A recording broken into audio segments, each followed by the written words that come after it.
can you say when love goes away that hasn't been said before? I have no rhyme that's different this time. There's no words to sing anymore.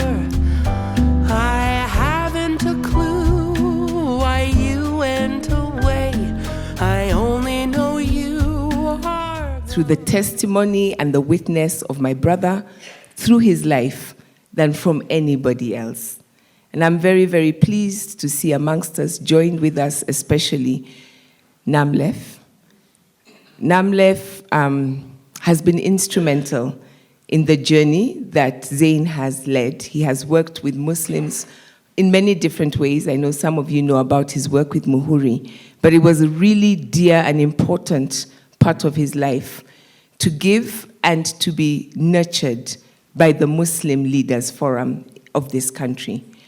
And I thank him dearly because he's the one who introduced me to my mentor, Sheikh Abdullahi Abdi, who is with us. But I would like us to start by inviting Namlef to remind us of this faith that was so central to Abubakar Zein Abubakar's life. Karibuni.'t you very much, my sister Mshai, for inviting me to come and address you. As you clearly mentioned, our brother Zein was somebody who believed in practicing his religion to the dot.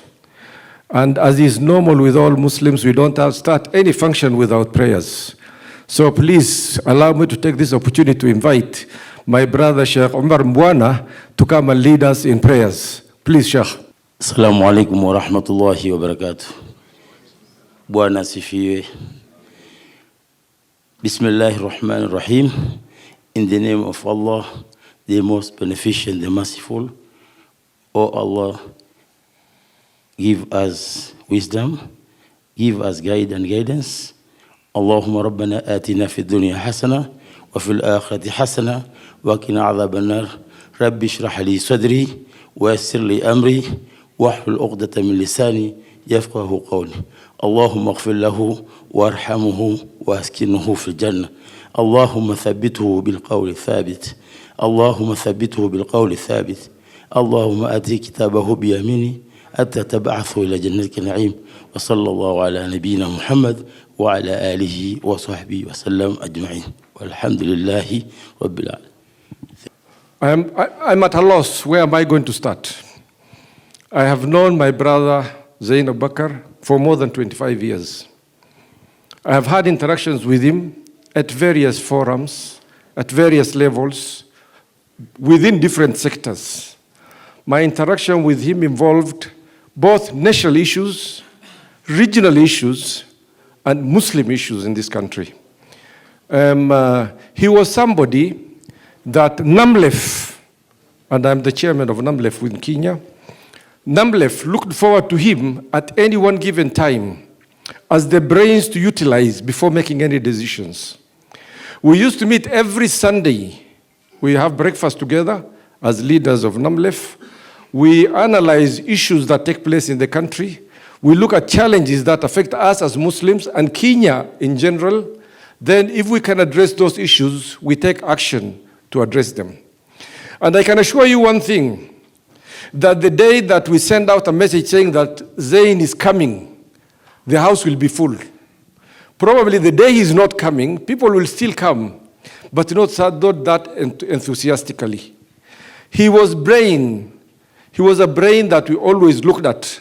And I can assure you that most of the time we are making decisions. We will take a decision collectively and we'll say, can we hold on to wait for what Zein might say about this thing? And I can assure you that when he comes the following week, he is going to look at that particular issue from a different angle altogether, not from the one that we assumed. So he was somebody who was absolutely good in analyzing issues. His knowledge was impeccable. When he starts telling us about the history of East African coast, when he starts telling us about the travel between the different pioneers within that region, when he tells us the different cultures of the people of the Horn of Africa up to Southern Africa, it just opens up your mind and you just say, is this the reality? So he was somebody who was so knowledgeable. Knowledge itself, if it cannot be impacted, is nothing. He's somebody that is going to impact that knowledge on you in a way that actually, even at the simplest possible way that anybody can understand. More importantly than all those things, Zein was not an imam of a mosque. He was not addressing people from the pulpit. He was not in the mosque translating the Quran or the history of Muslims and telling people. But he was living Islam. He was Islam itself. He's the best example for somebody to say, I have seen a Muslim. Most of us claim to be Muslims. How we practice is not known. Today we have got a lot of us who are corrupt. Half of this country's leadership who are Muslims are, swimming inside corruption. Zein will not, at the cost of him starving to death, he will not take a shilling through bribery or corruption. He will not allow 1 shilling of haram. And I mentioned this during the burial. And I think for those who are not there during the burial, I just want to repeat this. I was going to Tanzania for a different purpose altogether. I was with my son. We went and spent a night in a hotel. We just chose it randomly. And it happened that my brother Zein was sleeping in that hotel when he was the MP for EALA. And then the manager came, chatted with us, told us, do you know a guy called Zein Abubakar who is a member of parliament for Arusha? Said, yes, we know him. He said, that guy amazed all of us. Because apparently his colleagues, all those MPs who are coming there, whenever they want to go back to Kenya or to other places, they come and inflate the receipts so that they can come and claim. So he said, we thought we are doing Zein a favor. So just like the others, we inflated his receipts so that he can come back to Kenya and claim a lot of money. He said he threatened us that this will be the last time that we'll spend in that hotel. You people claim to be Muslims and you are cheating. God sees you and whatnot. To me, that day was the greatest day in my life. Here is a brother Kenyan who came here and proved that not all of us Kenyans are corrupt. Here is a Muslim who came here and showed that not all Muslims are corrupt. Here is somebody that tomorrow I can mention and say, we have Zein Abubakar. So he's that type of a person. His history is long. I worked with him, again, with my sister, my chair, Mshai, when he was with the Uraia. His work with people is unbelievable. Most of the time, I was tired. I wanted to withdraw, and she knows it. He comes to me and he challenges me. Actually, what he told me is in Islam, you never retire. You retire when you are being taken to the grave. You are not doing this for me. You are not doing it for Kenyans. You are doing it for yourself. This is what is going to increase your weight in terms of your scale on the day that you will be judged in the second world. So I'm giving you an opportunity to come and serve so that you will get more marks in the second world. He's that type of thinking. Every time he comes and challenges you on issue, you think that you have got the argument to come and beat him. He comes very calmly, not aggressive, not shouting, not showing off. But he puts it to you in such a way that you feel belittled by what he's telling you in a much respectable way. He is that type of a person. We lost him. The family lost him. The country lost him. But that is the work of Allah. We are told that we are created from soil and we'll go back to the soil. That's weight for all of us. But he's very lucky and we are very lucky. He left here an image that we are proud of. He left here history that we are proud of. He left here action that he has taken, which will have impact on this country. We pray to Allah subhanahu wa ta'ala to grant him what we call Jannatul Firdaus. Jannatul Firdaus is the highest level of paradise in heaven. So we pray that Allah place him there. The family and all the brothers and friends who have been with him, we all mourn. We are together as a family. We'll still stick together. We'll do whatever we can do for the family and all the rest of us. Wassalamu alaikum wa rahmatullahi wa barakatuh. Thanks. I said we were speaking about a multifaceted character. And there are many of us who knew Zein, not just for his utu, his integrity, his humanity, in the public spaces where people see him, and as a public figure. But for many people, that journey began a long time ago. It began when we were artists in spaces like this. It began when we were students in school together, in college together. Long before people knew him in the civil society space as a commissioner of this country. And please, I'm not going to be mentioning the many people who will join us. But I do want to just express how amazingly honored and privileged we are to have with us Professor Yashpal Gai. And I want to say this, I know we'll talk about the CKRC, but I do want to thank Prof and Prof Jill for being here. I know Prof Gai was not feeling very well, but it's wonderful to see that he has made the effort to come, so thank you. But even before we knew him as that, there were those also amongst us who knew him as their son, their brother, their cousin, their neighbor, and they're also amongst us. So what we will be doing today is to weave a story that brings all of these people together. And what better way to do that than to start with performance, because we'll be weaving performance and tributes. Please join me in welcoming our second performer, and this will be a poetry performance by Mudamba Mudamba. So I'll be warming up the stage and making sure that the rest of the performances will be coming forward, will be able to be memorable for you. My name is Mudamba Mudamba, and I'll do 2 poems. The first one will be a short poem that just reminds us of the feebleness of life.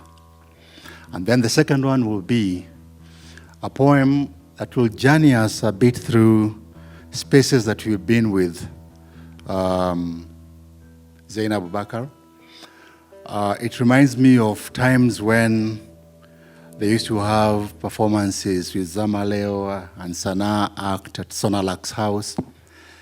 I remember moments that we were able to share together at Miujiza Players. I remember Agan doing his Hello. I remember so many little things at ED2 when things were happening in South Africa, and you'd go and do the interesting liberation poems and songs. So this is supposed to be just a piece of that to remind us of where we come from with Zein. I'll first of all do the short one before Stingo joins me on the second one. And I'm reading mainly.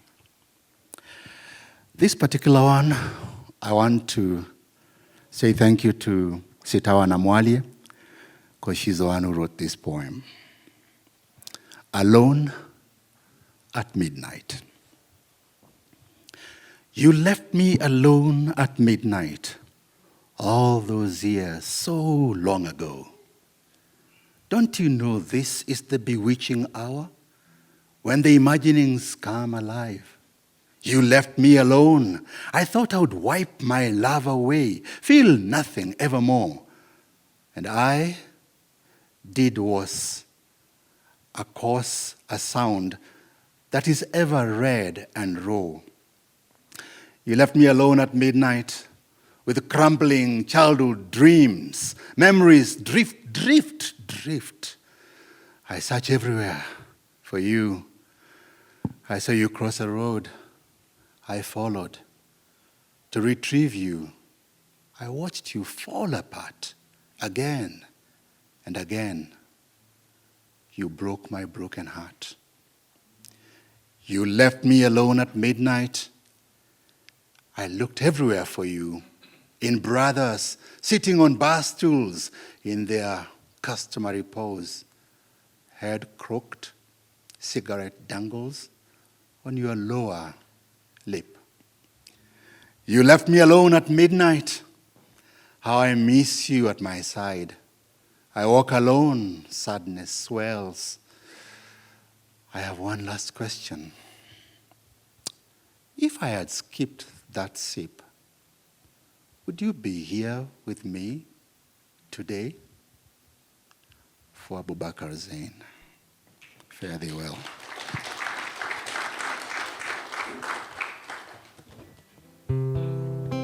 This one is a little one that we used to have, and we had a lot of fun, and I want to believe that if Zein was here, he would actually be able to have joined me on stage to just have a feel. And I know there are many here who most likely will remember with nostalgia things that we did together on stage. I see Ken Musumba, I see a sister to a brother that we did a lot of things with at AD2 seated here, and I'll start off with my first hello.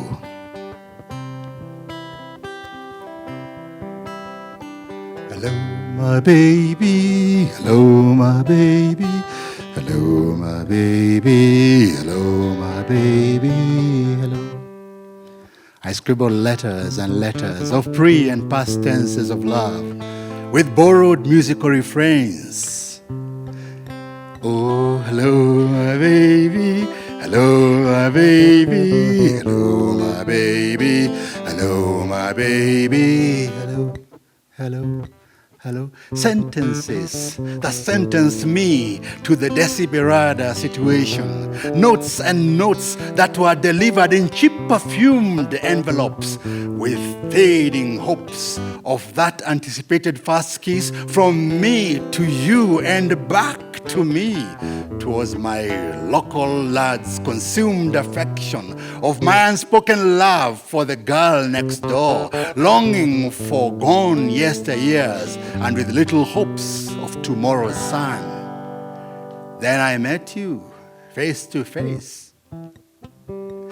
My tomorrow had arrived unannounced. Speechless was I.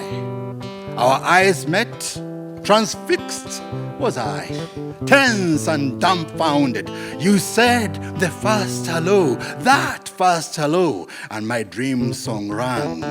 Hello, my baby. Hello, my baby. Hello, my baby. Hello, my baby. Hello, hello, hello. 'Twas ringing in my head, that song. My mouth, desert dry. I was speechless, arrested, my captured soul managed a far cry of a song that echoed still in my silent world. Duniani uhewaro ni mulungu ni kuhokera. You, a God-given gift. My heart pounded louder in fear. The silence around lingered on and on as an echoing far, far away voice rang. Nyamala wanangue, nyamala wanangue, nyamala wanangue, nyamala wanangue, nyamala wanangue, nyamala wanangue, nyamala wanangue, nyamala. A promise of the rains. We rose and soared and reached out. We reached out to a peak. Our sound burst in the rhythm of the drums as we danced and danced, and a voice called out, Mama Betsimbi Nzehumitsa. Mama Betsimbi Nzekum. Another one replied, Oh, Nze, Nze, Nze, Nzehumi, Nze, Nze, Nze, Nze. Yet another one shouted, Let it rest, man, let it rest. Hold back the lyre and let the fiddle tell us why dogs don't grow horns anymore. I struggled to hold back the song, fingers on drum skin. I held back, not so easily, but I held back. Late that very night, when the last beat was lost to the wind, you, my dear lass, came to my room. You touched, and I touched in return. And I felt my heart beating and beating like a drummer's ngoma until my feet, step by step, galloped to you and begged to agitate. It is ngoma, a celebration, a jubilation. It is ngoma, a celebration, a jubilation.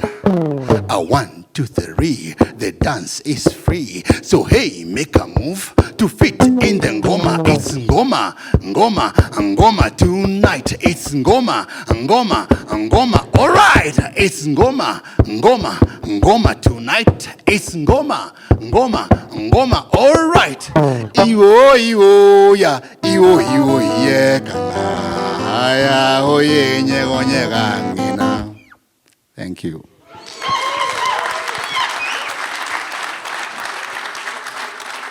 Asante sana, Mudamba. You've taken me back to the 90s. And it wasn't just about performance. It was about asserting this returning to our roots. We were the generation of Uraia, the generation that were told in the 60s and 70s, were given the permission to take back our stages, our art. And Zein was excellent at it. And thank you, Damba, for giving us a taste of the kind of fun we had with that. Yes, go ahead, applaud.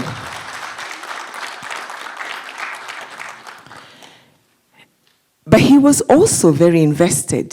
So Zein was very human. Like, we laughed, we talked about the things that every human being talks about, right?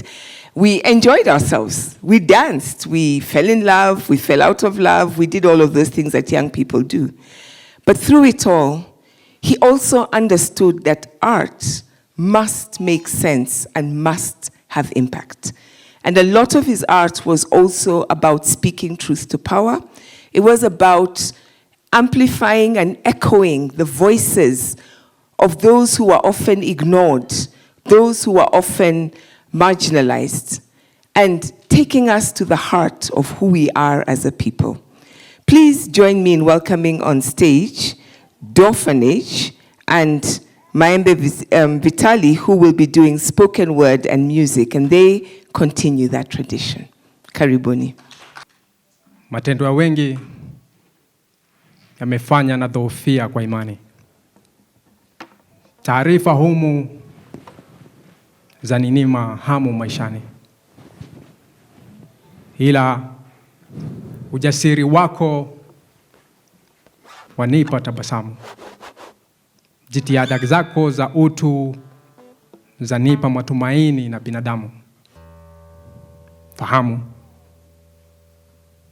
udhabiti wako ndo nguzo ya msukumo wangu, na uaminifu wako ndo chanzo cha raha kwangu. Fahamu, ndugu Zein Abubakar kamaradi. Fahamu. Fahamu.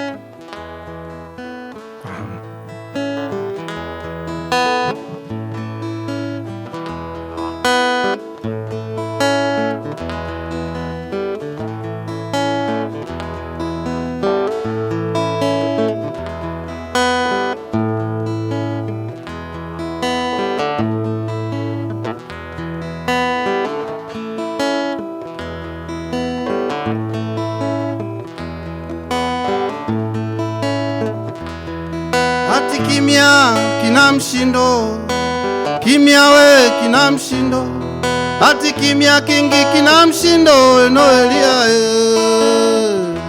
Noelia kimya kina mshindo, kimya we kina mshindo, hati nilinyamaza kwa muda, nimeona bora niseme, niepushe ajali, epushe ajali.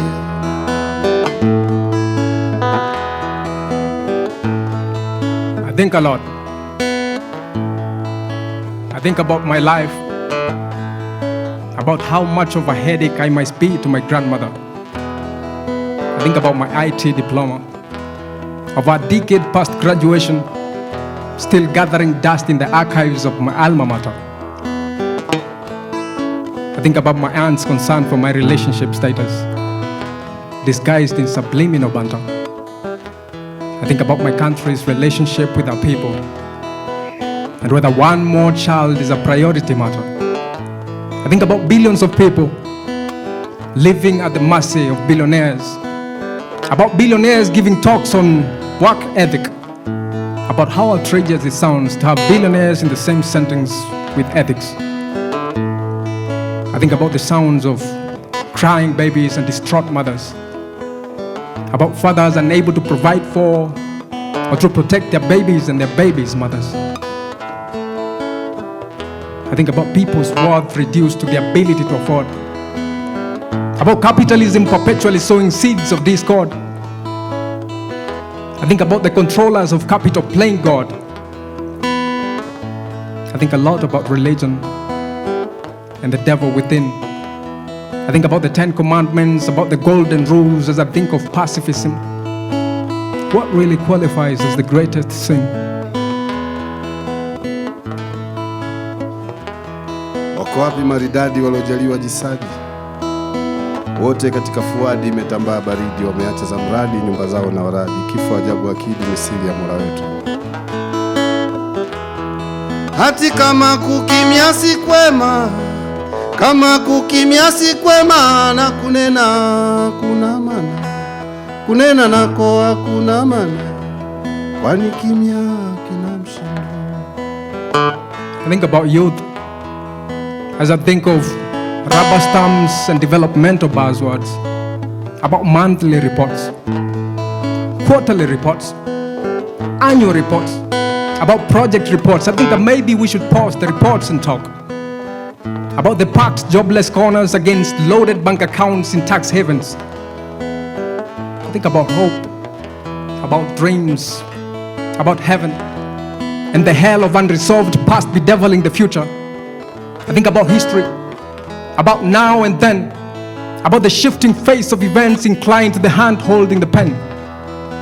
I think about tyranny, dressed as democracy, about the bloody mask on his face while he violates justice. I think about justice, delayed, distorted, denied. I think about Langata blues, about shoes hanging on power lines, about bodies wrapped in flags, and the senseless deaths we endure while power lies. I think about June 25th, about Eric Shieni and Kennedy Onyango and Bridget Njoki and Michelle and mothers and headaches. About the countless diplomas that will never materialize. I think about news, about ratings and headlines, about views and editorial guidelines as I think of puppetry, about the wicked hidden hands pulling the strings. I think about kings and royalty, about Marie Antoinette as I think of starvation. Why would hunger really care whether the fat lady sings? I think about music, about film and pop culture as I think of escape routes and amusement parks. I think a lot about spectacles and the illusion of choice. I can't help but think about geopolitical wars, about fiscal debts and national budgets, as I think of my supposed future children and my aunt's failed marriage. I think about action, about agency, as I think about guns, about armored cars and water cannons. I often think about fear and the cost of silence, about courage and the power of a voice. I think about patriotism, about true unassuming love for country, as I try not to think about my grandma's lacing pulse. I think about social contracts, about integrity, about the promises we make, the promises we break, and the ashes of trust we leave in our wake. I think about truth, entangled in lies, hiding in plain sight. I think about humanity, its brilliance and brutality, its tenderness and terror, its endless contradictions. I think about the questions we cannot answer and the ones we're too afraid to ask. I think, and in thinking I wonder whether thought itself is both a blessing and a curse. But then again, I think that thinking is tough, that maybe we don't think enough. Maybe we need less hands stretched out and more minds, I think. We certainly need less feet in pursuit and more thinking. I think Abubakar Zein agree. I think. Mtoe mtoto njiani, mtoe mtoto njiani, gari litamkanyaga, kwani mwenye elimu na cheo kashika gari. Hasiki wala haoni, kafunga kitamba usoni, kaweka pamba masikioni, anaendesha bila kuangalia.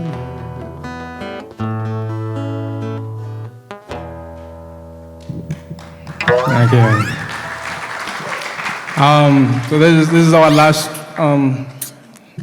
piece, and I think the one thing, anybody who's interacted with Zein in person, you know, like he's full of anecdotes, you know, like you would always believe and expect him to have a story to tell, you know, and as a young person, as a young comrade, I think there's a lot of learning from elder comrades like Zein Abubakar, as experienced as he was. He always had time for the young, you know, and for everybody interacted with, you know, and that kind of humility and that kind of integrity is something to, you know, to learn from and something to behold, you know, because we're living in a world that those attributes, those qualities are becoming less and less, you know.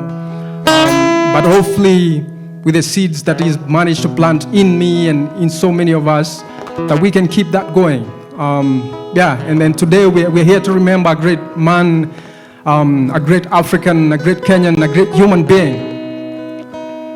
So this is our tribute.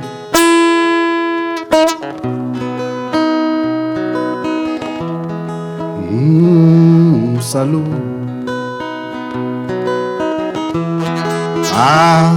Salud. Salud. Salud. Salud, peleka salamu kutoka Dar es Salaam, zifikishe mpaka Lamu, pwani ya Mombasa kwa Muyaka bin Haji. Yale aliyoandika leo yanatimilika. Salud. Simba ndume na Wambuji, sikizeni tatongoa, na ketile vitongoji vya safari za mashua. Sasa nakumbuka mbiji ya kutweka na kutua, haipato na mpewa zitakapo kukutana. Salud. Salud. Salud, ukitoka Lamu kurudi Dar es Salaam, ukipita ya bahari ushukie Zanzibari. Salamu kwa Haji Gora, heshima kwa Haji Gora. Kimbunga alichoandika leo kimeshatufika, kimbunga mji wa Siyu kilichowahi kufika. Si kwa yule si kwa huyu, kimezua pata shika, kinaangusha mibuyu, minazi kunusurika, nyoyo zimefadhaika. Ukitaka kujua mbona sometimes mimi upanda barefoot jukwani, wambie poetry kwangu ni religion, na pay homage to gods ni kibonga. So anytime unakuja show, tayarisha roho yako, ukijua unakuja kwa shrine, humu ndani kuna salvation, join army kwa celebration. I swear kila show kwangu ni kama wedding reception, juu kuna vile mina isa now married kidesign. In case of divorce lazima iwe dramatic, so make sure umebuy tickets za show theater, umebuy tickets za show Alliance. Ukiwa isikia dofa na resign, in which case itabidi umengoja mpaka end of time, do all the time shika kalamu. Miu wacha itano print nikipent murals kwa chapel na vowels. And believers wanafaa kuashanza kuthrow in the towels. It's just a matter of time. Nataka wasomi wajua intent ya msanii ilikuwa sublime. Hakuna vile inaweza kuwa structural blunder, kana mimi wananitumia hizi words kujenga architectural wonder.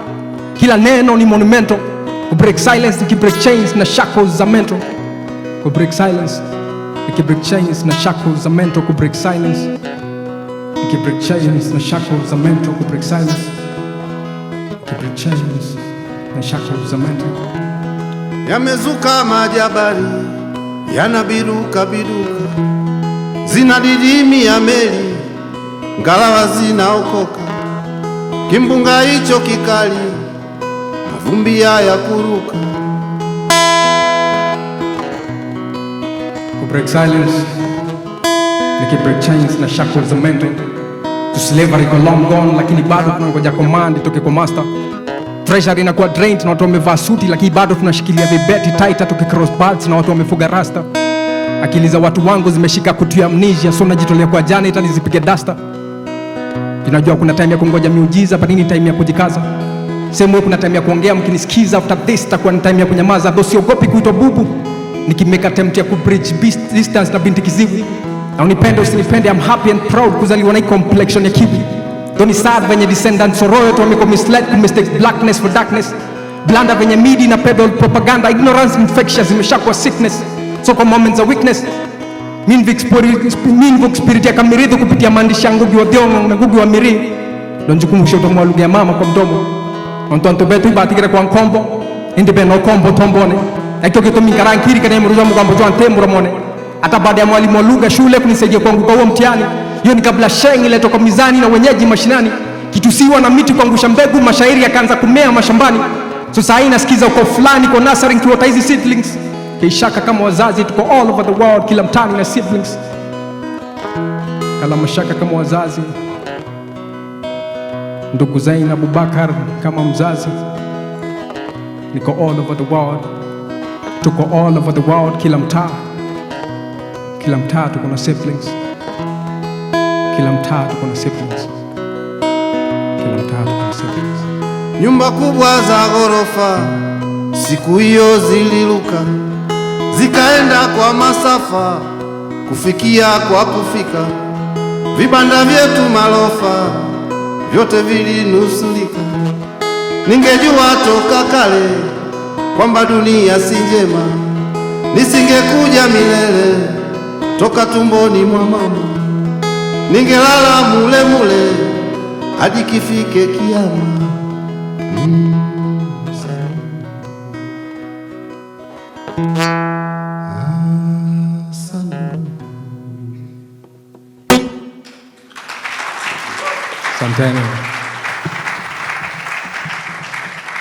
We're now going to move to people who knew Zein in a different way. These were his friends. They hung out together, they went to class together, they did all those things that friends did together. I will begin with the Sheikh, who is also my brother, Omar, and then I will follow with a couple of others actually, who were with him at Kenyatta University. And as you come up, my brothers, I just got a message from our teacher, Mwalimu Bukenya, Austin Bukenya, from Uganda, who is sending his love to everybody who is here, who speaks about how stunned and how devastated he is, and says, I am here, niko hapa peke yangu, Uganda, but we know that he is with us in spirit. And so, from Kenyatta University, these three brothers. I don't know where to start. But anyway, let me start somewhere. But before I read the summary which I have written, because I knew I will break down if I talk about my brother, Abubakar Zein, rahimahullah, may he rest in peace. We met first time at Kenyatta University, and we evolve our friendship engagement in various speech, in various field of reading, because I used to call him Dudul Kutub, a bookworm. And in fact, he would tell me, you are also a bookworm, because my wife often jokes to me and tell me, if you are buying some houses, you'll be very rich. I have almost a full container of books at home. I'm thinking of starting a library in honor of our brother. Zein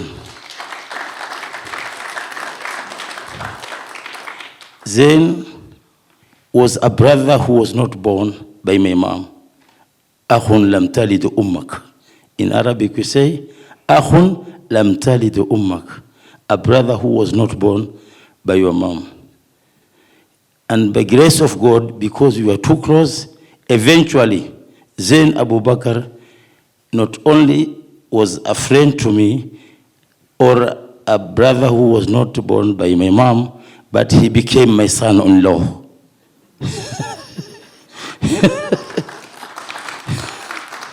Incidentally, I am the one who my elder cousin, Kash's father, who also mentored me. I was the mentee of Kash's father, and he was also a relative. So he gave me the permission to give or kutoa idhini ya kuolewa kwa Kash. So now he is my son-in-law, and the children are my sons and also my grandsons. Before taking a lot of your time, I just want to give you a little history of what she said. Zein was straightforward, upfront, fearless. He would be firm, but very calm. This is something I also shared with him. You'll find me smiling all the way, but if it is no, it can be a naked no. I will not explain about it, because we were born to believe in principle, and that is what Zein was. So they say birds of the same feather flock together. I have seen the mentees of Zein here, and you have seen what he has done. He Islamu tunaita ilmu yuntafa'u bihi, knowledge which gives profit, and that is part of the reward God subhanahu wa ta'ala gives to Zein, because this is employability skills. Because if you develop your talents, you can make money out of your talent, you can create culture, you can teach people, and many other things.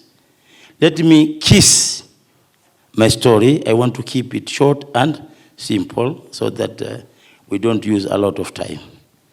I know if you are to talk about Zein in reality, we will stay here for even 2 months, 3 months. Maybe later on, with my sister Sally, we may think of coming up with a bibliography, of which the royalties should be helping my grandsons in their education. I think we should think about that, because there will be a lethargy of contribution at the end of it. People at the moment, well, they're emotional, they are empathetic, sympathetic, but eventually there will be sympathy, but there will be no empathy. So to avoid this, we should think ahead of time, and inshallah, let's take it as a challenge, and we can do it, I believe. Bismillahir Rahmanir Rahim. Now let me read the small history or the small story I have written in memory and celebration of the life of our late brother, hero Abubakar Zein Abubakar, rahimahullah. Good afternoon, ladies and gentlemen. Seldom are the heroes celebrated. They are either forgotten or ignored. Very often, real heroes rarely get mentioned in our official gatherings. However, the public, who in all instances are the guardians of truth and tranquility, keep singing their heroes amongst themselves or in solemn prayers day and night. My brother, rahimahullah, late Zein Abubakar Zein, was a profile in courage. He served his time with a profound discipline that very few could match. In his usual self, quietly and minus normal fanfare, my brother helped mold the very foundations of democracy now cherished by many. You see, he had participated in CKRC, Ufungamano, and the rest. He even risked his life for the others. Our brother was very generous and performed his duty with zeal, passion, and commitment. He was a true enthusiast of all the Islamic doctrines as enshrined in the scripture, and observed his obligation beyond the scopes as a father, a husband, and a friend to all when he knew them.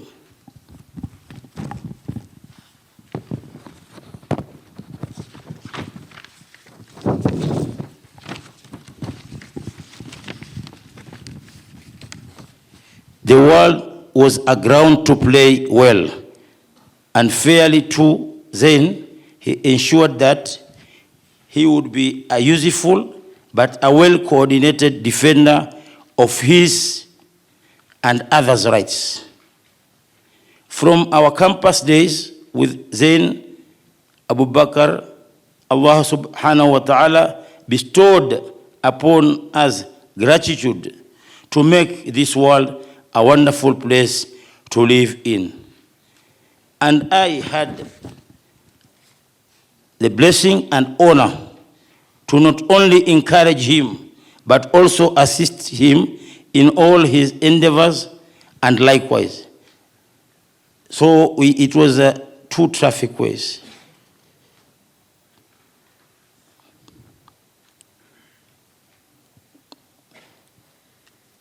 Zein, as I said earlier, it was akhun lam talid ummi, a brother not born by mother, but we were born by the faith, born by honesty, born by principle. Sometimes we could agree to disagree. I remember with Sheikh Abdullah when we formed IPK, because I was low-lying, because I was a civil servant. Until now, I am a civil servant, but I actually was part and parcel of those who formed IPK, and Zein was against IPK. But we were living in the same house, discussing, and he will still make meals for me. You know, he was a good cooker. And I learned for him how to cook. I believe Sally also enjoyed the meal at one point or the other.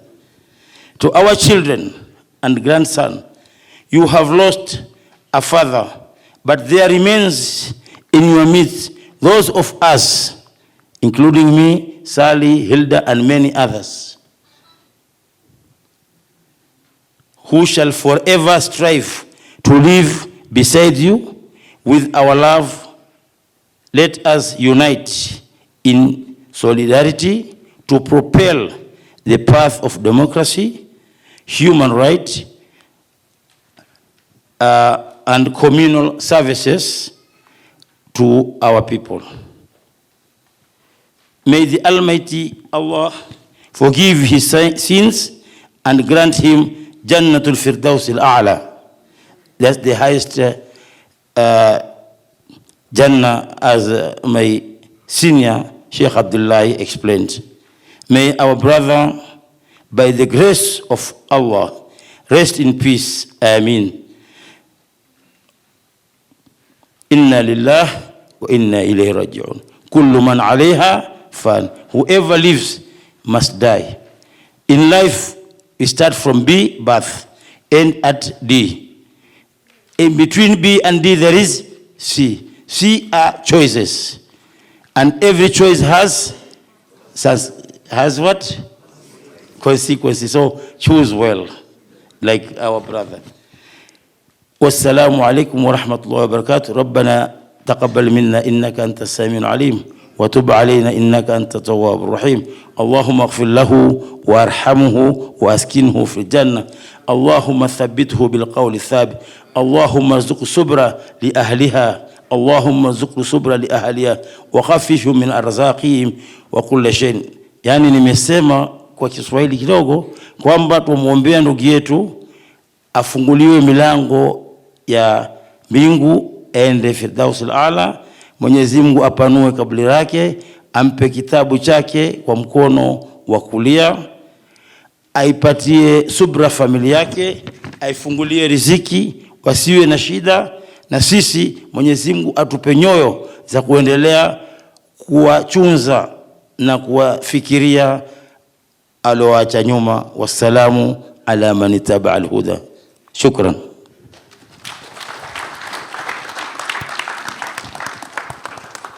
I ride on all protocols because my seniors, some of them could be in here. So I don't want to be accused of, of not respecting anybody, but all of us have come because of our brother Zein. Like Sheikh Omar has said, we met in KU with Zein, and we became friends from that time because Sheikh Omar and me were in Kwale High School. So we joined KU and met Zein in KU, and we became brothers. And recently, as they have said, Professor Bukenya has sent his greetings. We had a celebration of Bukenya's 80-year birthday in KU. And I think it's Ibrahim. I was introduced by the father. You're the one who was introduced.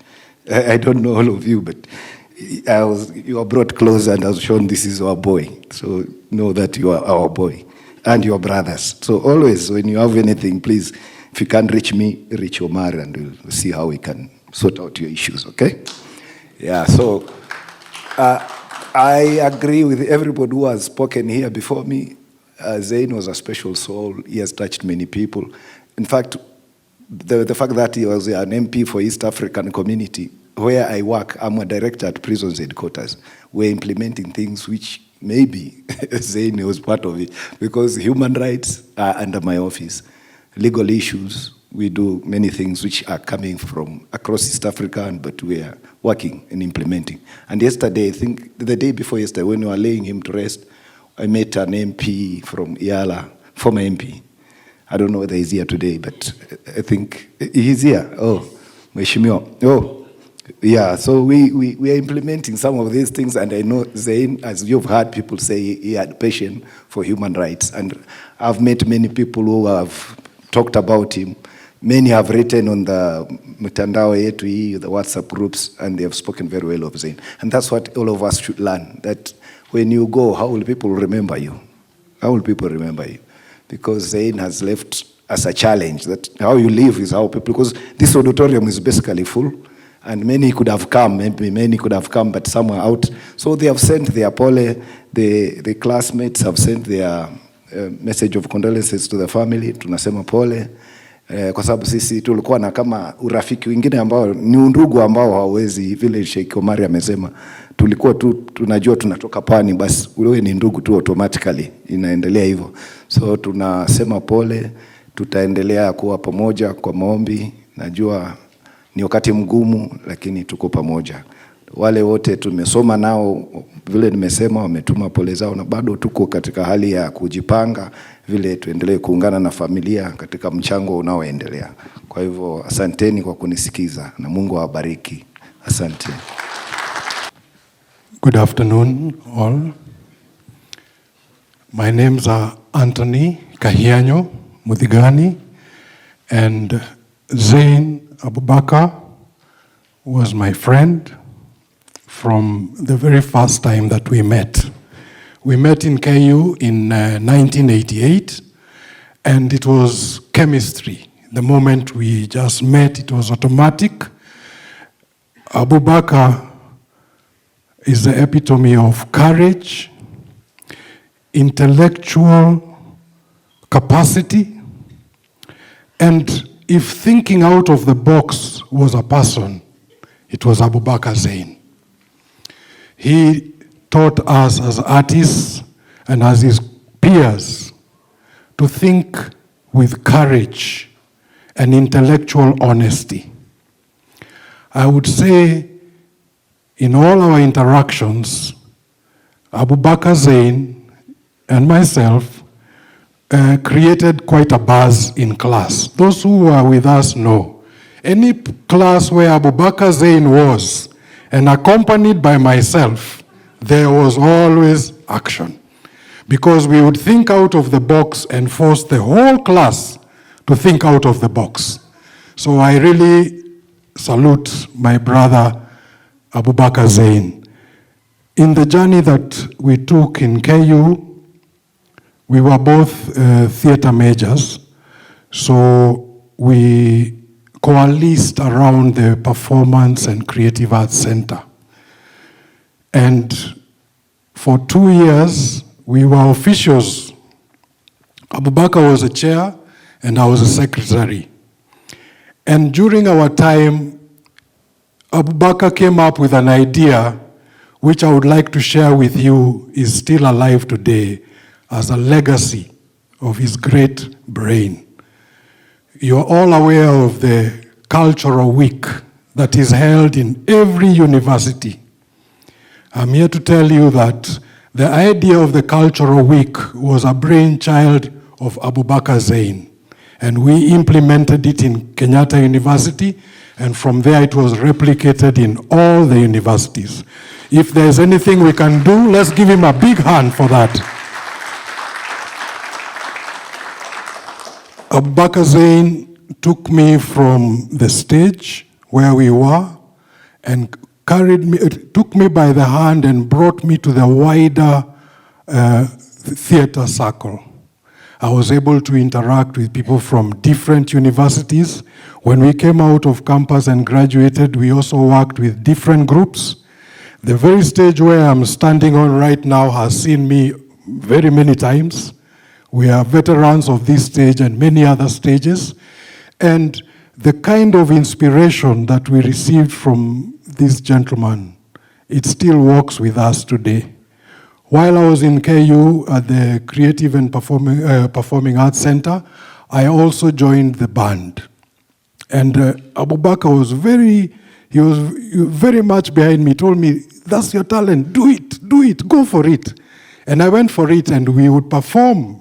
A lot of times we performed with him, and I would have my guitar, and Zain would be there giving some verses and some songs. So it is a union that was very meaningful and pertinent in our life. I was also very personally happy for him when he represented this country at the East African Assembly, because Abubakar Zein, from the time we met, I knew, and that's why we probably clicked very much, he's a Pan-Africanist at heart. In fact, just for your information, he's born on the 25th of May, which is the OAU Day. So he was very true to his Pan-African self. He was very true to his Muslim self, because as someone said earlier on, Abubakar Zein made us to appreciate and to know the faith of our Muslim brothers and to appreciate them. So give him a big hand for that too. In coming down, when he went into politics, I was more proud of him than any other moment, because I knew he had all that it takes. He's a natural activist. He's one who is intellectually loaded, because anyone who interacted with Abubakar can tell you for a fact, he forces you to think. He forces you to think, because he's out of the box. And if you're in the box, you will know, because he is so free, and he has led us, many of us were inspired by his example. I cannot even be able to mention all the names, but there are so many people that Abubakar Zein connected us to, and we are who we are because of Abubakar Zein. So in coming down, I will just say, let us remember his legacy, and even as we go out there, let us remind others that the Cultural Week that we all so enjoy today was the brainchild of Abubakar Zein. With those few words, I say, may his soul rest in peace. And so we're going to have an excerpt from a dance performance by Ondiege.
wake up motivated against my will.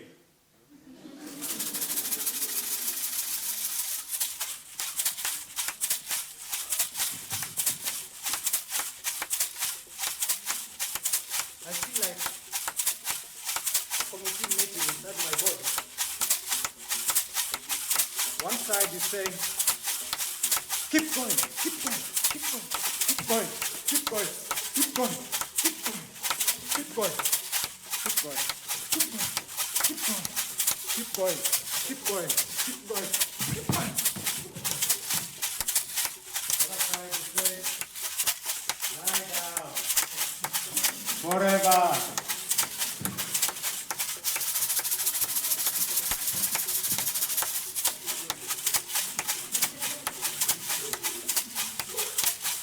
My mind is buffering.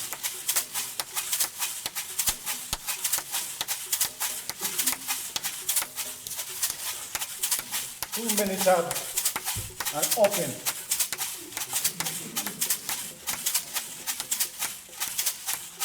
Too many national problems are downloading themselves in my spine.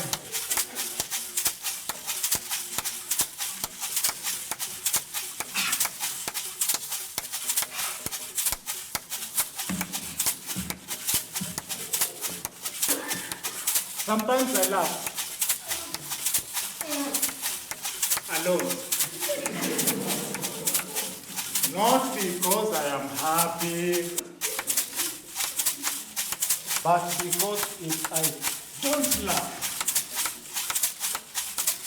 I will hear everything clearly. My dog is surviving. Full time. Full time. No pension, no leave days. Full time. I carry many things on my back. Water, sex, relatives.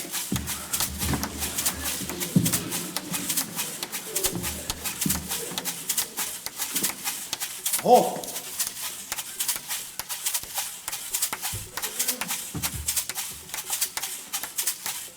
Even my dreams have become installments, and my installments have become dreams.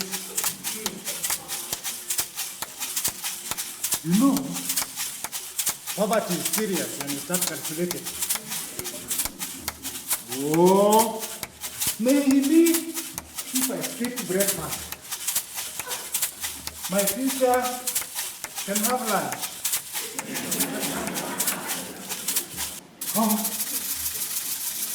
the more I live on this earth, the more I realize why roosters start their morning screaming. We are very hard-working people, extremely hard-working. We work so hard just to stay exactly where we are.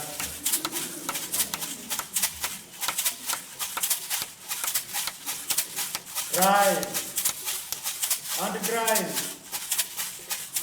Wake up at 4 a.m. Manifest abundance. Think positively. Positively hungry. Positively sick. Positively unemployed. Positively mentally.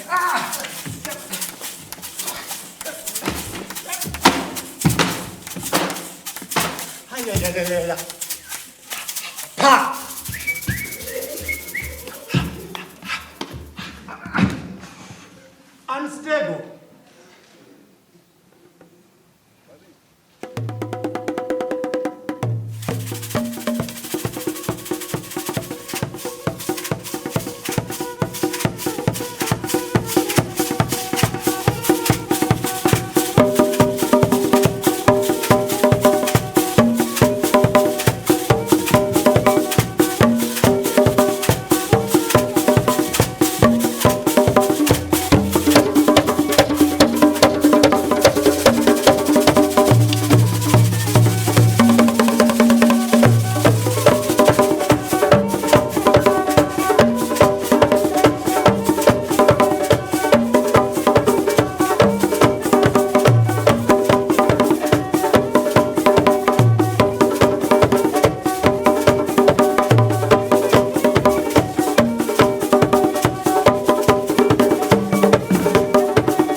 The walls have Wi-Fi.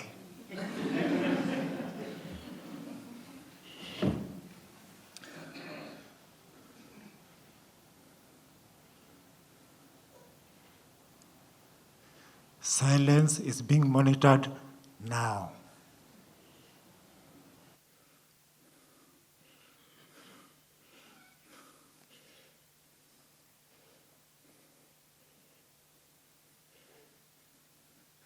We whisper in our own houses like citizens in a democracy.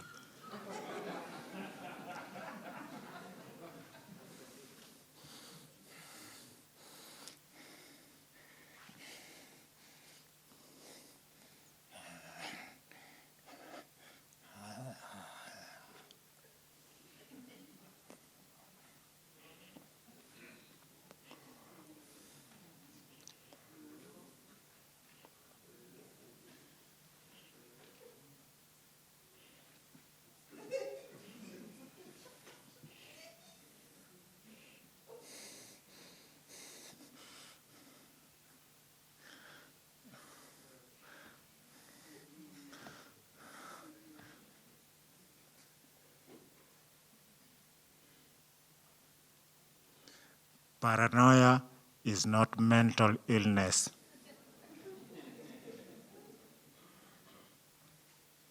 It is citizenship.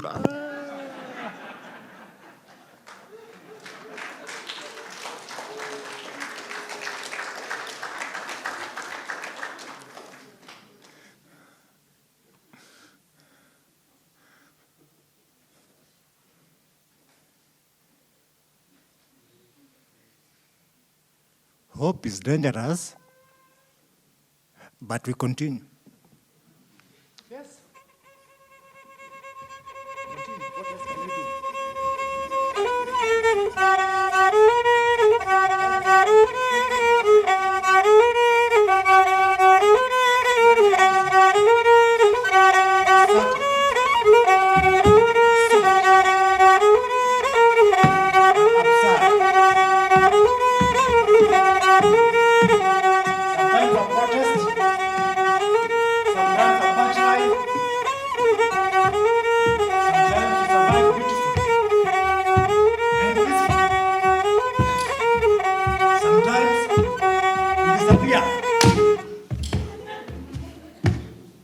Quiet.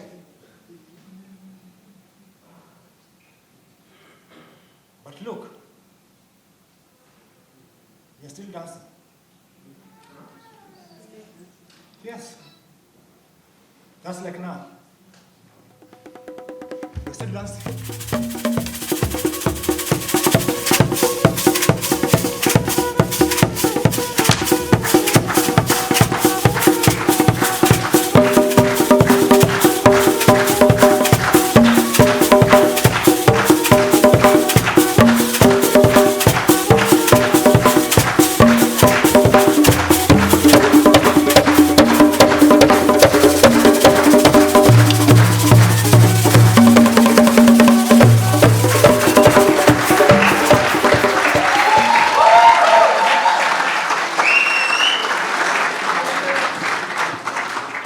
You know, all of us feel like this was our own brother, friend, comrade, part of our community. But we also want to honor the family that gave him to us and shared him with us so generously. Never held him back from what he needed to do. We see you. We acknowledge you. We love you. We stand with you. And yes, please.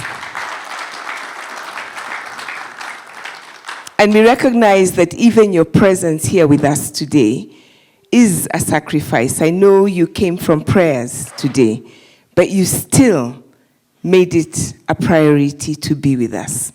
We are so grateful to every one of you. Thank you.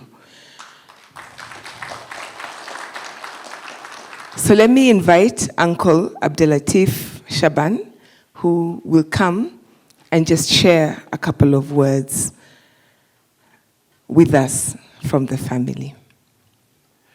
I've been said I've been told to speak a few words for the family, and I'll make it very short because a lot has been spoken. And I know we have a program to accomplish before 6. So let me just thank you and to tell you that the family never thought we had so many other on the outside than those of us who are on the inside. I can tell you that. We have learned a lot from the death of our son, our brother, and one of our relatives, because Abu was just that to us. He was not more than that. Because he was younger than us, we could not fathom the depth of who he was in the Kenyan community, which we have learned here. Which shows that within the family, or even families in this country, there are so many Abubakars who have not been discovered, or their potential has not been appreciated because they have not been given the space. Let me just share you a small personal experience. Abu was very young. I'm much older than him. When he was growing up, he wasn't any different from any child that we had. But when he cleared college, I saw his elder uncle, the father to the brother to his father, starting to engage him on some serious intellectual conversations. And I'm sorry because Mama Munira is here, and we are discussing this. Abu would not budge. Once he knew he was right about something, and once he knew that he cannot change his opinion because you might want him to do that, the uncle used to get very angry. Yeah, it was that. And you can imagine this is the elder brother to your father. And you know African culture. Young people, you're simply mnaambia nini? Mtii. Sindio? We all grew up kuambiwa utatii, utafuata. Whether it is wrong or right, utatii. But Abu will not do it. And to end the conversation, you just keep quiet. And the whole conversation dies there. And the uncle would be very angry because he would want it to continue until a point where Abu now agrees to what the uncle wanted. So I agree with you, Abu had this principle in life. If this is good, it is good. If it is not good, it is not good. And there was no compromise on that. And of course, we knew the journey that he took. Beginning, I used to come here one time. I remember I saw him acting as a sultan. I don't know what it was. But I didn't know it was Abu. But I saw this guy with a big turban and strutting the stage. Until the end of the show, I said, but this is Abu.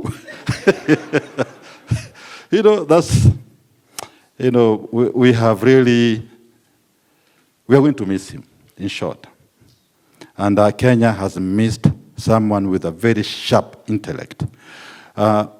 Sheikh Abdullahi, my brother, spoke the truth here when he said, when it came to matters governance in this country, and beginning with the journey that they took with Professor Yashgai, he just, I think, left. That's the time we began to realize that we have that treasure, not for the family, but for the country. Abu, I think, was one of the most productive members of those commissions. And I saw that at one time as a guest of EALA in Rwanda. I didn't go there because Abu invited me, no. I went through other ways. But during those 4 days, 5 days you were there, I realized the whole secretariat relied so much on the outcomes of that event through the participation of leadership of Abubakar Zein. And then I said to myself, how come this young man is not celebrated in Kenya? Why at the regional level, he has such, what do you say? He's so much respected, but back home, he's just a nobody. And here, we cannot forget the role that the Honorable Raila Amolo Odinga played in taking Abu to EALA. And I know after those 5 years, there were so many things Abu had put in place. And unfortunately, he didn't continue. We thought he would continue, but he didn't. And I know most of those programs probably never went anywhere. Anyway, in short, that is Abu, you know. And I can assure you, I'm seeing some of his family today, because we are really a big family, a very big family. In Nyeri, where we all came from, you don't know that. Our roots are in Nyeri, and Nairobi and Mombasa and all over. I know the family is here. I can see a young man who looks like Abu there. I believe he's a son. Zein. Assalamu alaikum, boss. So with those few remarks, let me thank you very much, and to thank everybody who has come today and to join us in this celebration. Sister Mshai, I really appreciate that moment. I was not prepared for this. I didn't have notes. Do I have University of Nairobi in the room? Oh, they're backstage. So the reason we are going to bring up, as I bring them up as they start to come in, and they can start to come in or we're going to set it up for them to come in. Professor Kithaka Wamberia really wanted to be here. He has been unwell, and up until last night, we were still going back and forth just to see if he would be able to come. And finally, he sent some words. And I want to read what he has sent as a way of introducing what the University of Nairobi students will be doing. I also want, as I do that, to bring the greetings of Professor Abdulatif Abdallah. Prof as well had said he would send something, but those of you who know Mwalimu Abdulatif would also know how closely him and Abubakar Zein worked together. They were, in many ways, I think somebody said it, they worked together, they thought together, they complemented each other. Zein never stopped talking about the way his life was so enriched by Mwalimu Abdulatif Abdallah. He knew him as a mentor, as a father, as somebody he looked up to as an artist. And so I want to pay tribute to these two teachers of his, as well as Mwalimu Austin Bukenya. Please allow me to read what Mwalimu Kithaka Wamberia has written as we bring up University of Nairobi. Kumwenzi Abubakar Zein. Nilikutana na Zein kwa mara ya kwanza zaidi ya miaka 30 iliyopita. Wakati huo, alikuwa mwanafunzi wa chuo kikuu cha Kenyatta, nami nilikuwa mwalimu wa chuo kikuu cha Nairobi. Tuliendelea kukutana katika vikao vya kisanii na katika pitapita za maisha. Niliupenda sana ujagina wake jukwani, naye alipenda kujitolea kwangu kwa kushughulikia masuala ya dharura kwenye uandishi wangu.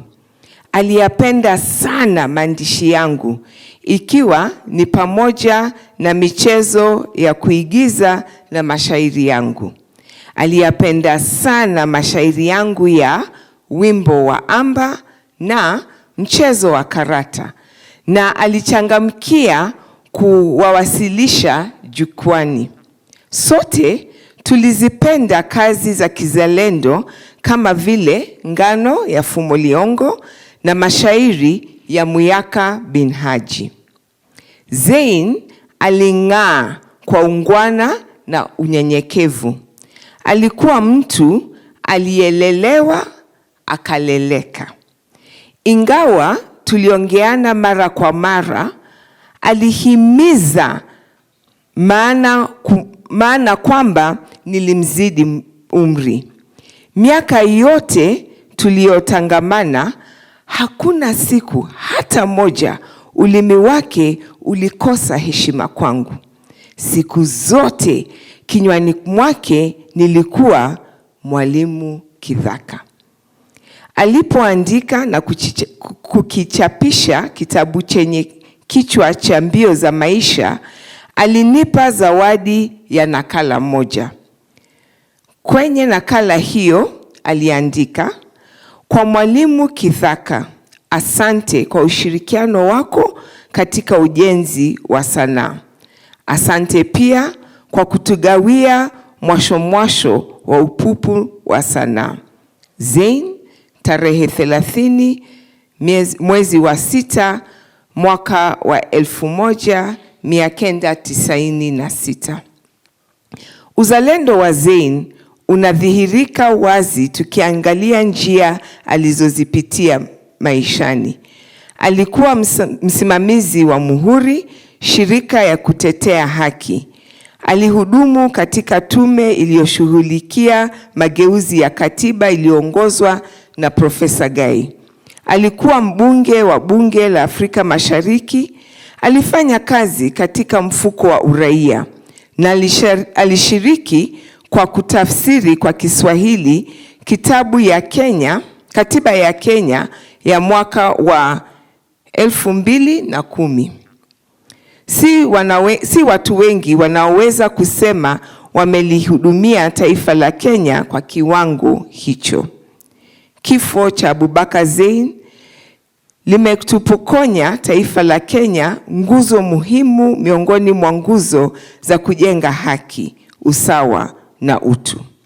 Mwenyezi Mungu alaze roho yake marehemu Zein palazwapo roho ya watu wema, na ampe subra ala yake.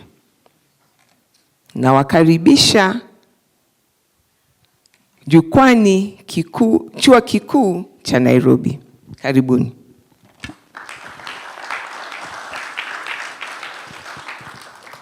Ukumbi wa maisha.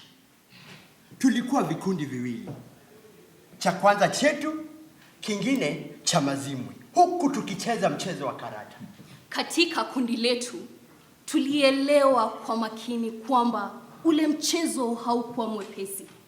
Kwani Mazimwi wana hila chungu, bali hatukulegeza ndoto. Tulijikaza nyoyo. Ulipoanza mchezo, tukarusha karata. Wakatupa karata. Tukatupa karata. Wakatupa karata. Na kwa ujanja huo, walishinda hiyo duru. Tulishika karata ambayo tuliamini kwa uzito huo ungebadilisha ratili kwa upande wetu. Ilipobainika kwamba kamati kuu ya Mazimwi ikabadilisha masharti, karata tuliyoiaminia ikapigwa marufuku katika mchezo. Kwenye mchezo uliofuata, tulitupa karata, wakatupa karata. Tukatupa karata, wakatupa karata. Tunatupa karata, wanatupa karata. Huu mchezo wa karata unaumiza misuli kama upandaji wa milima, bali hatutalegeza ndoto ya ushindi kwa ukweli.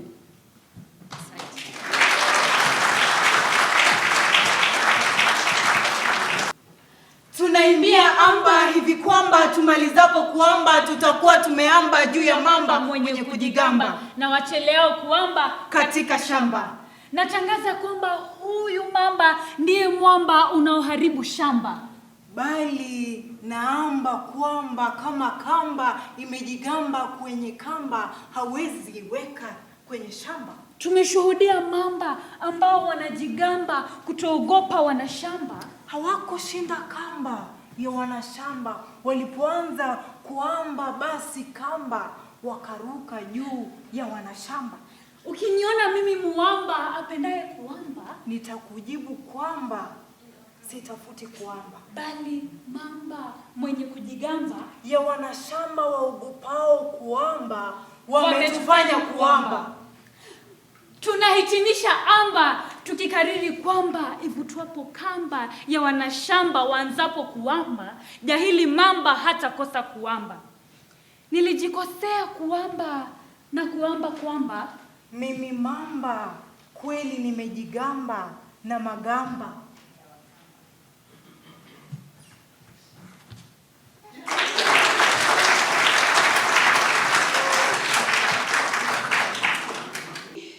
Professor Kithakawa Mberia developed that from a poem that Abdulatif Abdallah had done in his own collection called Amber. And so Zein then decided to continue the tradition. Isn't it wonderful to see the students taking it on? Thank you very, very much. So we have water. Unfortunately, we're not allowed to bring it into the auditorium. So if you are thirsty, please, if you go out, we do have some water that you can have out there. Secondly, we have tribute books that are going around the auditorium. Please feel free to write in those tribute books. I showed you earlier a copy of the Kiswahili Katiba. We'll talk a little bit more about this later. But if you would like a copy, it is possible for you to download it. This will be is being offered by Uraia, and you can also download the English Constitution, and the links will be out there. And finally,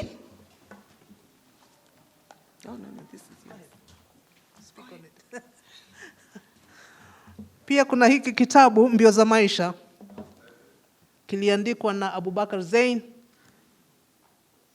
1996. Kiko hapo nje.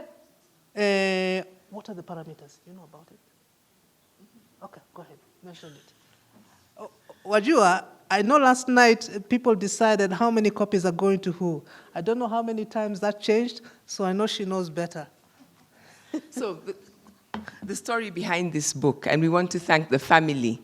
We've been looking for copies of this book, and they unearthed 30 copies, 10 of which have already gone.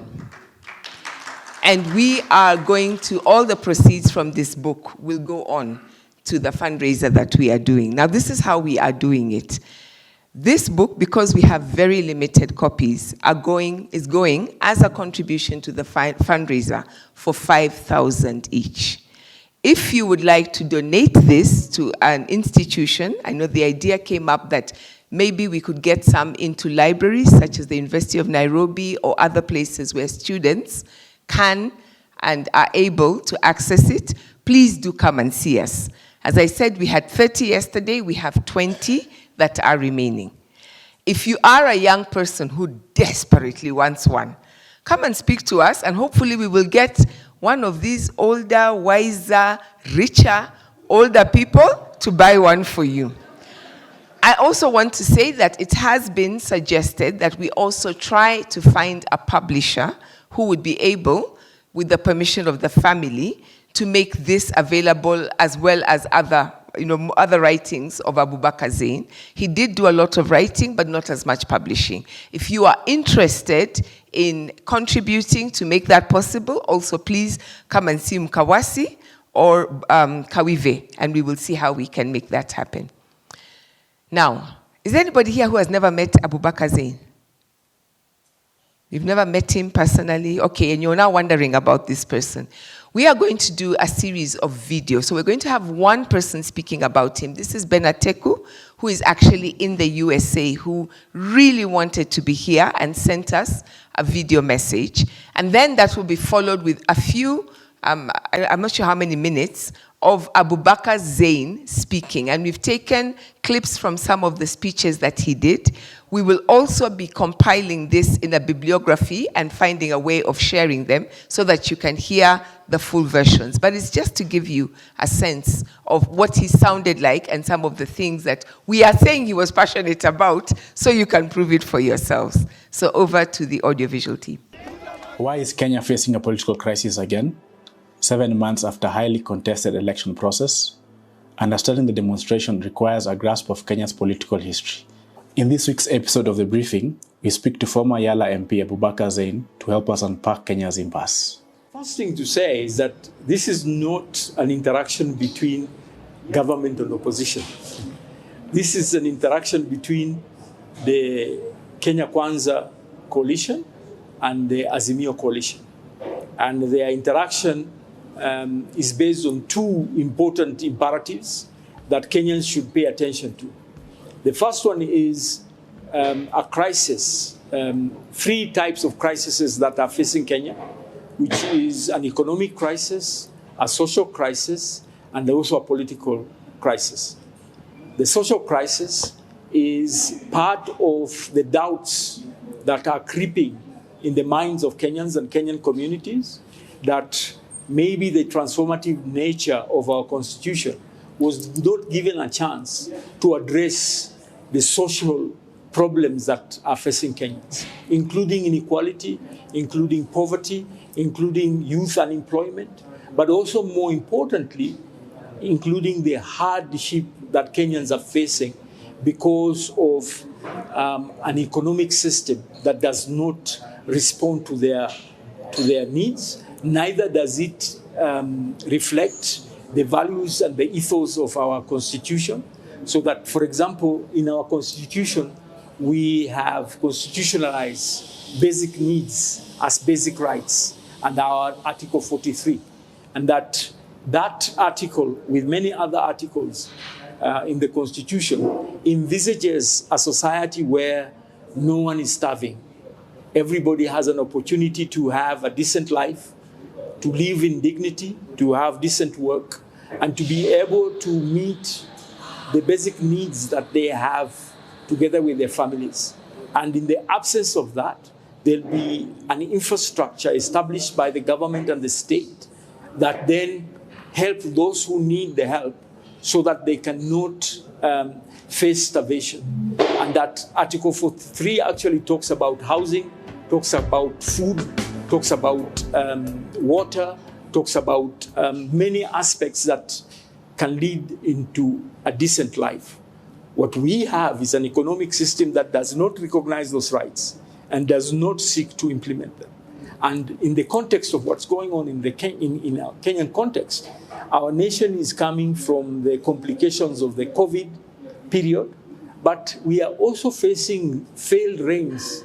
This is the 6th season that we have not had normal, what people call normal, which is adequate rains that are distributed evenly so that they can allow for agriculture. And you'll recall that most of our agriculture is based on rainfall. So those complications and then the wider context in the globe, including the war in Ukraine and Russia, has created such conditions that they need urgent attention, and those who are in power are not responding to the priorities and the needs of the country. They are channeling resources to benefit politicians, their families and their spouses and their infrastructure, living large, establishing a very huge government, and yet there are people who are starving in this nation.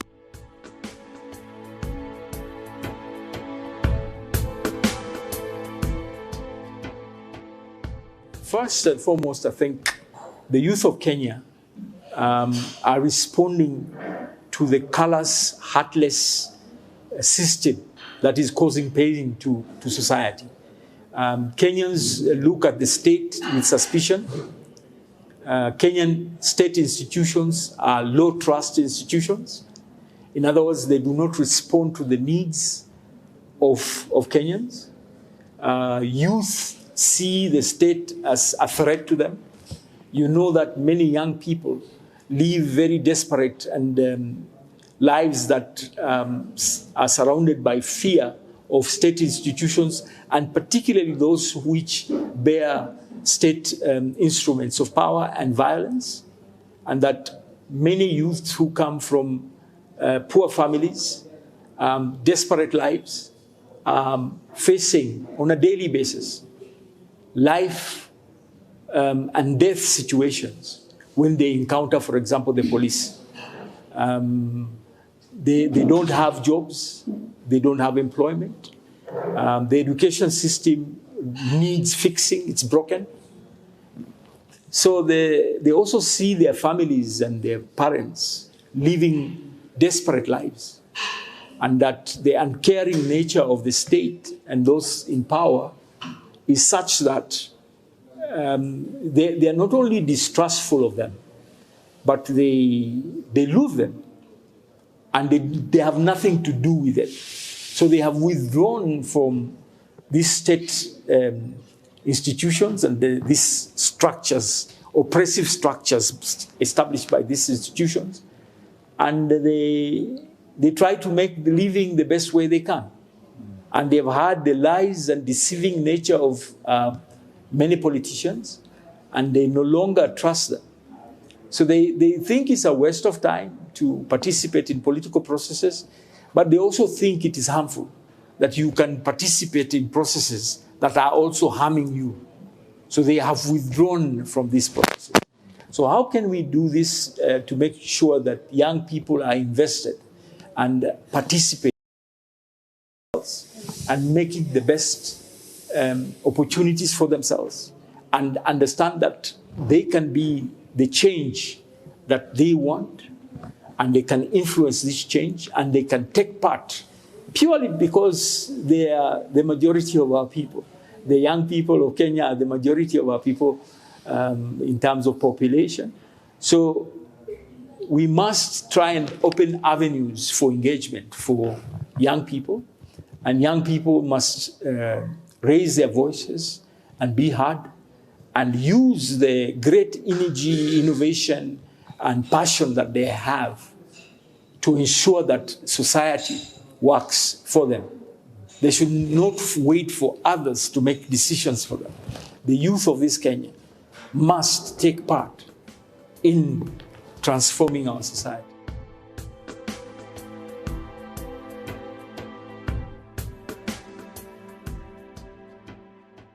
When politicians who don't care about this country listen to themselves, they're making a mistake.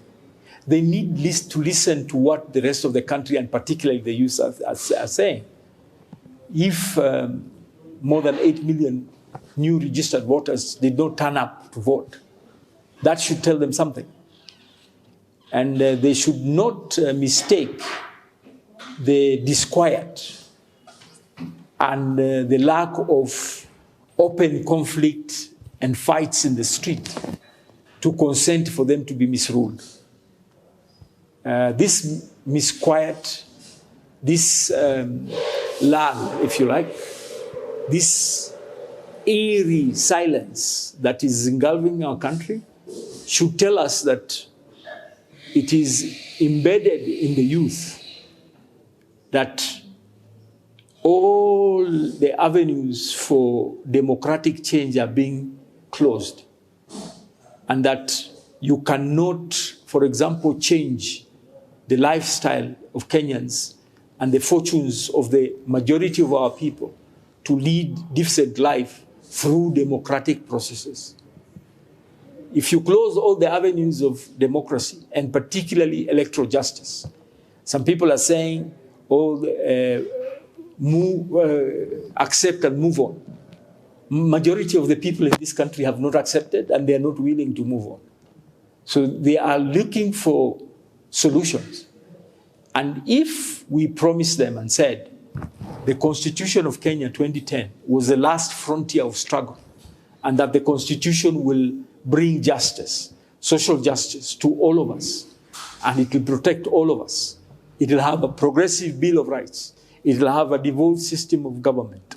It will have a framework for equal and equitable sharing of resources.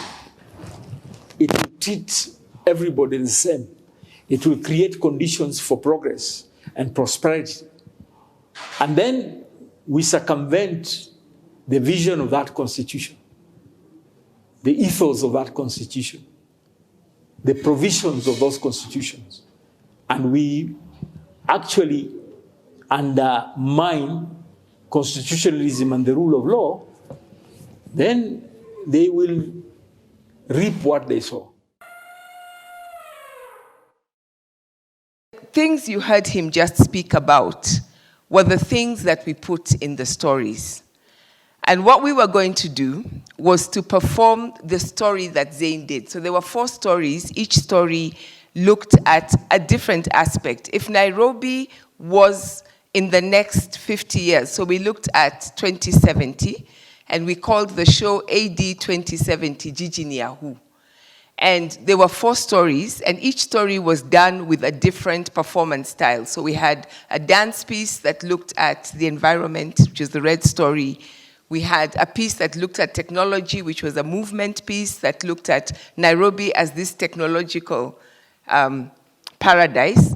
We had a story that looked at if Nairobi just continued being Nairobi, but took culture seriously. That was the brown story. We did that as a staged reading. And then Zein did a wonderful performance as a storyteller of the green story. And what we were going to do today was share the green story. But I am keeping an eye on time. And rather than cut anybody else's piece, what they have prepared, I'm going to cut what the Uraia Collective had prepared. But I want to just share with you, if you will allow me. May I do that? I'm going to just share with you just a couple. I'm just going to do a couple of paragraphs from that work and the way that Zein had crafted and written it. So I'm going to I was just sitting and thinking, okay, what's the best way of doing this? So Mkawasi, signal me when I get to 5 minutes and I'll stop there. I'm going to take the beginning and then I'm going to just read a couple of patches in between so that you get a sense of this story. Now, each of these stories begins when this city or this place is in 2070. Actually, all of them was what Nairobi would look like in 2070. And each of the other 3 stories were a little bit bleak. And I remember when we were arguing, we said, let's make politics a driver. And everybody said, politics in Nairobi will never change. This is the worst county in Nairobi to believe that change can actually happen that would be lasting. I want to remind you that this was in 2020. He took on the challenge of making the story of Nairobi becoming a paradise through politics. And when we performed it in this auditorium, everybody agreed that it was the best story of all, but the hardest story, because it would depend on us as citizens to make this happen. And we were not sure we had it in us to make it happen. So this is how he began his story. It is the year 2070 AD, and Nairobi is an independent city-state. Did you hear what I said? Nairobi is an independent city-state that has become independent from its neighbor Kenya. Its international borders touch on a number of Kenyan counties. Kenyans wanting to visit Nairobi city-state require to meet all international travel protocols, including visa requirements. But because Nairobi is also a signatory to the African States Union, the conditions are fairly flexible. Nairobi, one of the most beautiful places on earth, one of the most desirable places to live on the African continent. Beautiful in every sense of the word. It is a world leader in upholding human dignity, creating harmony with the environment, building positive peace among peoples and nations. A city that has shown it is possible to build an economy on principles of integrity that prioritize people over things. A city that is renowned for utu, ethical products, services, and for its integrity. A city that has transformed governance and has become a safe haven for all who live in it. A beautiful phenomena in every sense of the word. Would you like to live there? Let me tell you how you will make this happen. And then the story goes on. It started in 2021. It went through the issues that Nairobi had, changing from the pandemic state that we were in. And then it went on to start to talk about the challenges that beset Nairobi and how the governor, the people, the government, how they all worked together to get to a point where, basically in this story, the government decides to bring taxes. And the taxes were very, very heavy. And because these taxes were so heavy, the people then begin to say, Vijana msilale.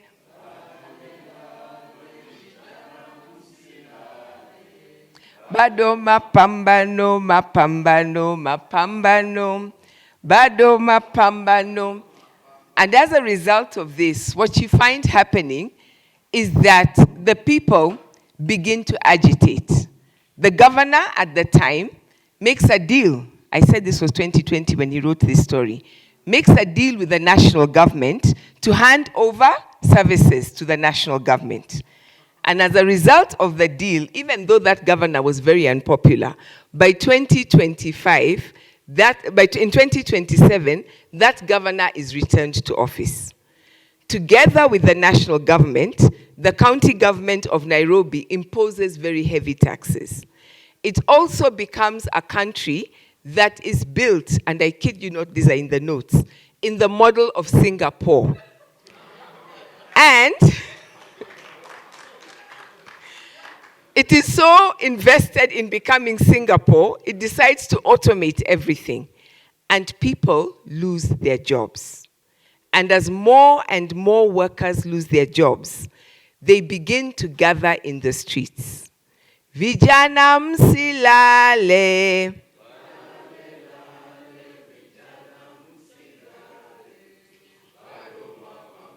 I tell you, the day we performed this, I was worried that we would all be picked up by our friends next door. But as the people go on the streets, the government comes in hard and comes in violently. I say this story was written in 20. And after a while, people begin to ask if the price in blood on the streets is worth it. And so in the story, the protests stop. And instead, people begin to organize. And the story goes on how people organize and decide that political parties are not a way to go. So they sit down and they come up with a coalition of independent candidates. And there's a referendum. So the government starts to say, hapa mambo ni mabaya. So they say, let's come up with a referendum and put in all the things that will make people vote for us. Written in 2020. Part of that referendum gives every county the right of self-determination. So the independent candidates begin to run on a platform that says, if we win, we will do a referendum in Nairobi, or whether Nairobi should become a city-state on its own, or whether it should remain with the country of Kenya. And guess what? The independent candidates, led by a 36-year-old woman, win. And she becomes governor. And that, my friends, sets the stage for a referendum. On the day we performed this, we asked the audience, should Nairobi secede and become a city-state? So I ask you, those of you who would have voted yes, let me see your hands. Those of you who would have voted no, let me see your hands. And as usual, Nairobi people are fence-sitters. And this is why Kenya is where it is today. Actually, in the story, and I hope one day we will put it up, the referendum decides for Nairobi to secede. And he takes us through what happens in the story, how people in Kenya feel very betrayed. Others in Nairobi are like, are you out of your minds? Remember, Singapore is a city-state, isn't it? And that's our model. Let me leave it there. And then he takes it on how Nairobians take back their city. Friends, these things are not theoretical, neither are they just artistic. This is the reality of which we live. And so we are going to now bring a couple of people just to finish the program. We're going to talk through people representing civil society, people who engage the question of regional matters, and then the people who worked with Zein in politics. Let me start by inviting our brother Boaz Waruku.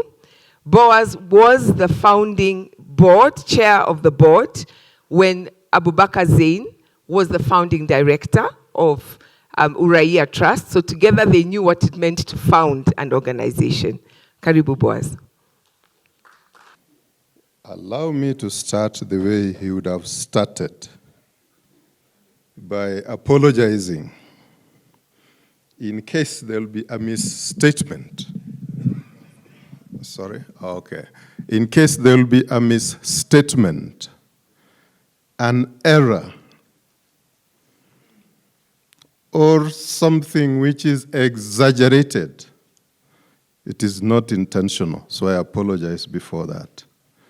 He infected me and many of our brothers and sisters when undertaking such assignments.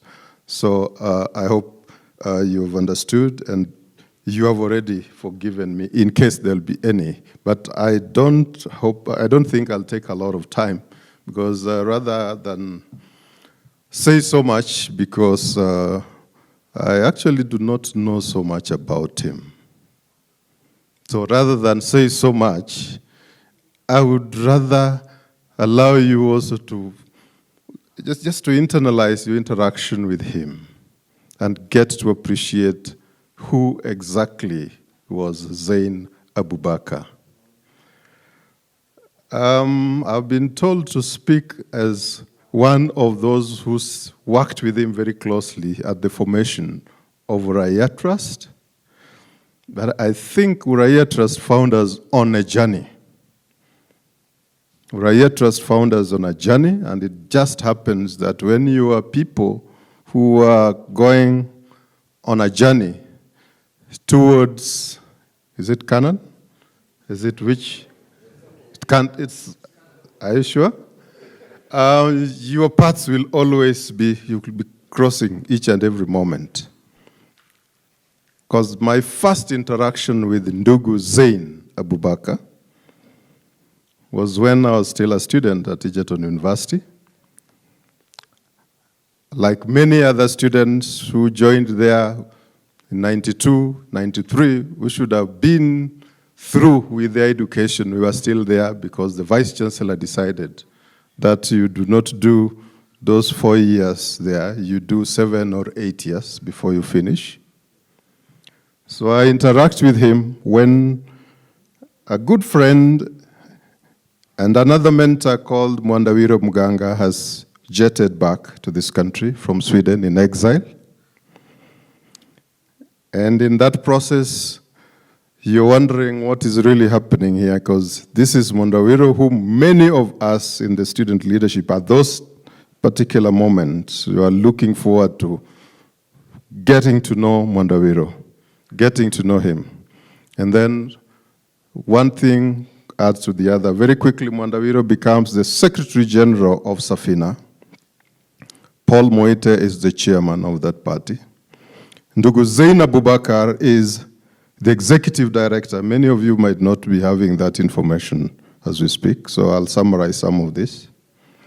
And in the process, because I'd already interacted with him in other spaces, particularly when the National Convention Planning Committee, the one that birthed the forces, NCC, and all those processes, having interacted with him, because he was coming there to actually give poem or poetry and activate the situation in the country. So we meet when Mwandawiro is the Secretary General of Safina, more meaningfully, and Ndugu Zein Abubakar, the director, at the time, what was he trying to do? He was trying to ensure that Moi Kanu did not kill the young people of Kenya. At that time, Moi had given them all the bad names so that it was okay to kill Mungiki. How many of you remember that period? It was normal to kill Mungiki. Ndugu Zein Abubakar, let me disclose, was among those who were trying to offer safe houses for the leadership. If Maina Njenga would have been here, if Ndura Waruinge would have been here, they would tell you that they still live today because of one Zein Abubakar. Safe houses. Whatever happened after that, I mean, I'm saying that there could be so many things. Politics is politics, but this is one gentleman who, as people say, politics is dirty. He was in the bottom of that pot where politics was being done. But John, in the morning you said he didn't make himself dirty. I thought I was the only one who wanted to say that first, but many people have said it. So it is true that as he was doing that which he did, he never allowed himself to become dirty. I'll give you another example, and then I'll just summarize. The other example was when being nominated to join the People's Commission. People's Commission was the people's reaction through the leadership of the church, the interreligious, not church, interreligious leaders, because it was all formations. Atufungamano, and Ndugu Zein was nominated to be one of the commissioners. And many of the other commissioners were more fearful. The chair was Dr. Oki Oko Ombaka. Very few would journey to the villages to go and listen to the people. Ndugu Zein was one of the commissioners who accompanied Dr. Oki Oko Ombaka. I remember particularly the Kisumu one because I was present. It was not an easy one. Because if you can remember, at the time, the chairman of the Parliamentary Committee on Constitutional Review was one Raila Amolo Odinga, a good friend, and a good friend to Ndugu Zein also. But at that time, he was in a partnership with Moi. And because of that, Kisumu became a little hostile. Even the game, okay, now Dr. Oki Ombaka is a boy from Game. Game is just near Kisumu. So the kind of chaos that were caused there. But one thing which I saw and I liked about Ndugu Zein, first, I did not see this face change. This face has remained like the way it is. Many of you, I don't know if you have any other face where he's angry. Have you ever seen this face change? For the brief period, I said I don't know him much, but for the brief period that God allowed me to be closer to him, I never saw that face change. And so you can imagine that face in the madness of chaos in Kisumu and all that, it remains like that. And then we walk to the nearby, and some of the same people who wanted to cause chaos are actually coming there and buying them tea through his own money. You can imagine such kind of a person. And so when the merger that birthed the CKRC, Yash guy was there. Unfortunately, I think he had to leave. Professor Gilles walked him back. Yash guy, when he refused to take the oath of office until the two processes were brought together, among the first people that we had recommended to go to that merged commission was Ndugu Zein. And true to form, he did not change when he became a commissioner. Let me first track to where Mshai had asked me to start from, because now Uraia comes in much later. Uraia comes in much later, at a time when the whole of this country has been talking about a new constitution, but a new constitution cannot build when people are being killed, when the human rights are being trashed. So what happens? The talk about haki yetu, haki yetu, haki yetu has taken root almost everywhere. Everybody knows their rights. Even the police know their rights. But something is still missing. This civic organizations that had been dispensing or doing civic education could not come to the grasp and understand what really could be the missing link. How come people are so aware and yet there is no engagement? And so I'll not bore you with the details of how that transformation happened. The National Civic Education Program gets transformed into the Uraia Trust. And thank God, we have the opportunity to get a new director. Sheikh Abdullah Abdi, thank you very much because you are here, and the people who are in that team. Just trying to create a facility that is Kenyan owned, that would offer resources, that's financial and technical support. I saw Ndugu Angila, you are somewhere here. Thank you very much. He played a very critical role in trying to help and shape that. So a number of these things which have been shaped, many people have played a role. Duncan Okello, I think if he was also there, in trying to help in the scenarios before what Dr. Mshai mentioned. So many of those actors. But I'm saying that that is the moment when we said it is not just about rights. Kwa kuwa wa Kenya wana haki na majukumu. That was Ndugu Zein Abubakar. Right now we talk about rights and responsibilities, isn't it? And you can fast forward that, because beyond that, it is not just about rights and responsibility, but it is also about the culture, and that is where Utu, I think, came in. So the Uraia team and those that they've been working with, in between all those processes, one person has remained constant. My brother, Ndugu Zein Abubakar, he's always been giving those ideas on how to move it forward. And so where we are, I think in whichever form, I'm very proud and I'm happy that at least God gave me that chance to know this guy, this gentleman. Not many, I think the few who did not get to know him, I think you lost a lot. And I hope that there'll be several other Zains that you can associate with, that you can work with. Because there's one thing which I'll say last, which I learned from him. There are many stories I can say about Ndugu Zein, but please, I said I don't know him much. I can only say a few. But there's one thing I will tell you that I learned from him. He talked about respect. He says respect cannot be given to another when you yourself, you don't respect yourself. So this is one gentleman that enabled me to turn that understanding inward, because throughout the period that I knew him, I didn't get to interact with disrespectful comments, outreaches, anything from him. I'm not saying he's a saint, no. I can't judge that. But I'm simply saying that is one person who respected himself, whose voice and whatever he uttered, he meant it.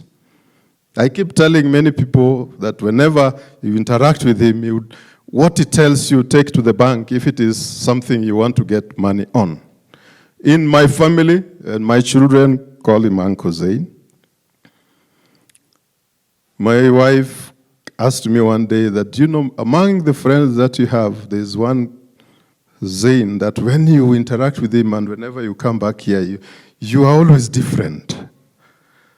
It's different because when you interact with him, there's energy that you get from him, and he remains the same person. So I want to say that whatever he was brought into this world to do, I think he did his work. He did his work. And we are very proud of him. It is unfortunate that he was the first to go. We still remain, Ndugu, we'll continue doing that. Because of that self-respect you told us, I think in March of this year, when he was a key speaker on defining Kenya's national interest, he was given the mandate to help us understand sovereignty. and the well-being of the country and how we allocate resources, what should be the first charge?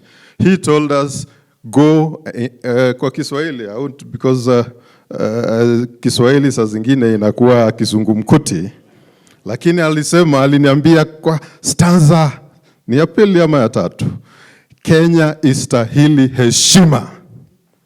That when the country respects itself, that the leaders understand that Kenya is worth the respect, that everything you do is in the interest of this country, then we'll have a better country for all of us. Those were his words. We had that opportunity that was around March of this year. So when he is gone, I think he's accomplished his duty.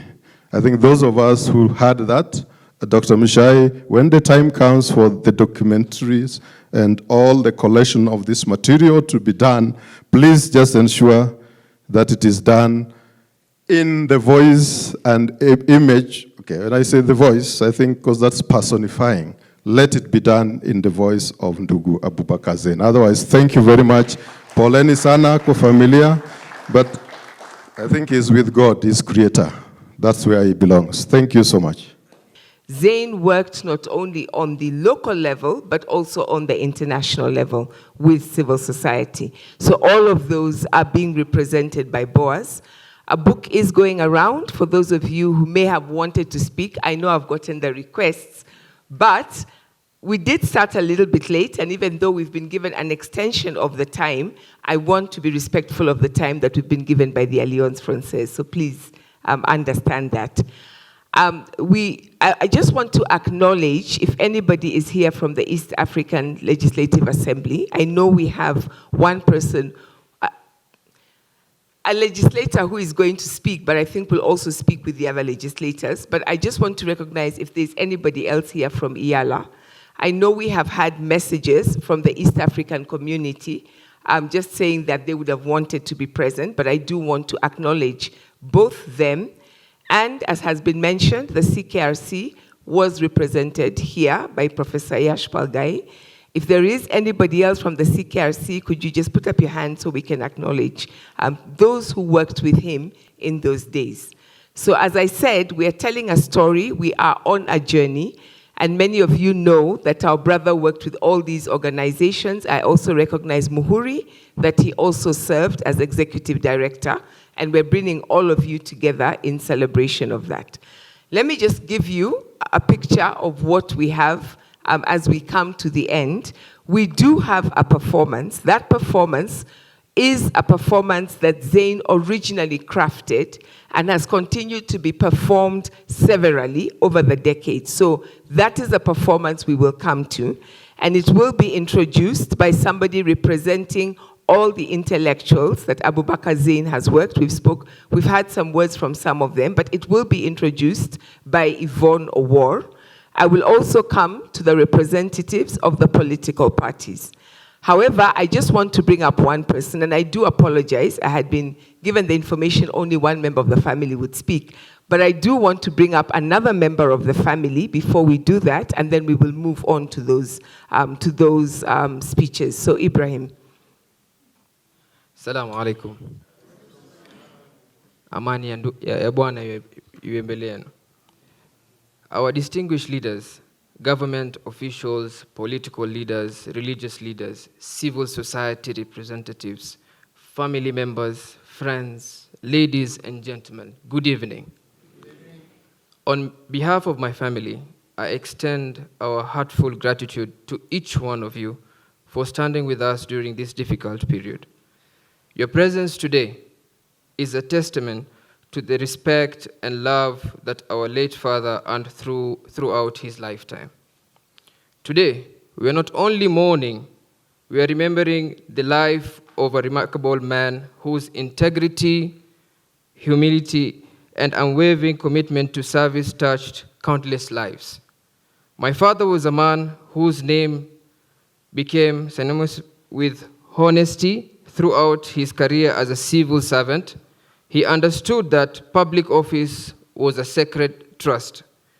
He carried out every responsibility with professionalism, fairness, and accountability.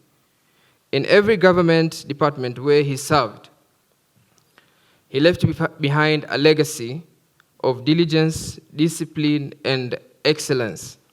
His work was never driven by personal gain, but a genuine desire to serve his country and improve the lives around him. His colleagues knew him as a dependable leader, a wise mentor, a man who never compromised his principles. His superiors trusted his judgment, while those who worked under him admired his fairness and compassion. His distinguished service across various high-level government departments reflected his competence, dedication, and commitment to the values of public service. Beyond the office, my father was an exceptional man. He loved our mother with devotion, treated her with respect, and together they built a home founded on love, faith, sacrifice, and mutual respect. Their marriage taught us that true strength is demonstrated through patience, understanding, and unwavering commitment to the family. To us, his children, he was our first teacher, our provider, our protector,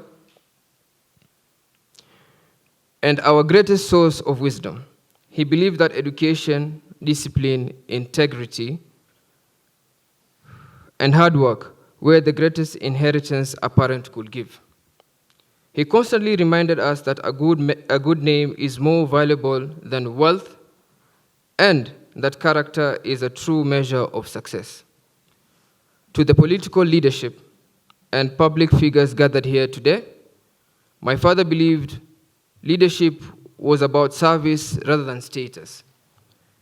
He respected institution, valued dialogue, and encouraged leaders to place the interest of people above their personal ambitions.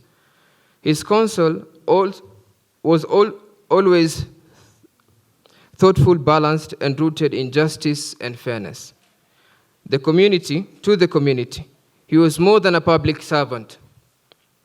He was a friend, a mentor, and a dependable neighbor. Many sought his advice because they knew he will offer honest guidance without expecting anything in return. He believed that a person's greatness is measured not only by the position that they hold, by the number of lives they uplift. As a family, while we mourn his passing, we also remember a life well lived. Through his voice is now silent, his lessons continue to speak to us. Through his hands no longer guide us.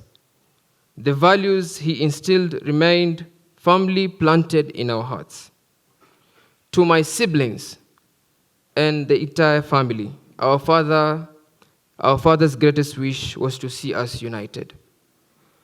The greatest tribute we can offer him is not merely our tears today, but our commitment to preserving unity, love, and values that he spent his lifetime building. Let us support one another, protect our mother's dignity, care for one another's children, and ensure that the family he nurtured continues to flourish for the generations to come. We promise that we will continue building up upon the foundation he laid. We will strive and uphold his integrity, protect his good name, and make him proud through our actions and services to others.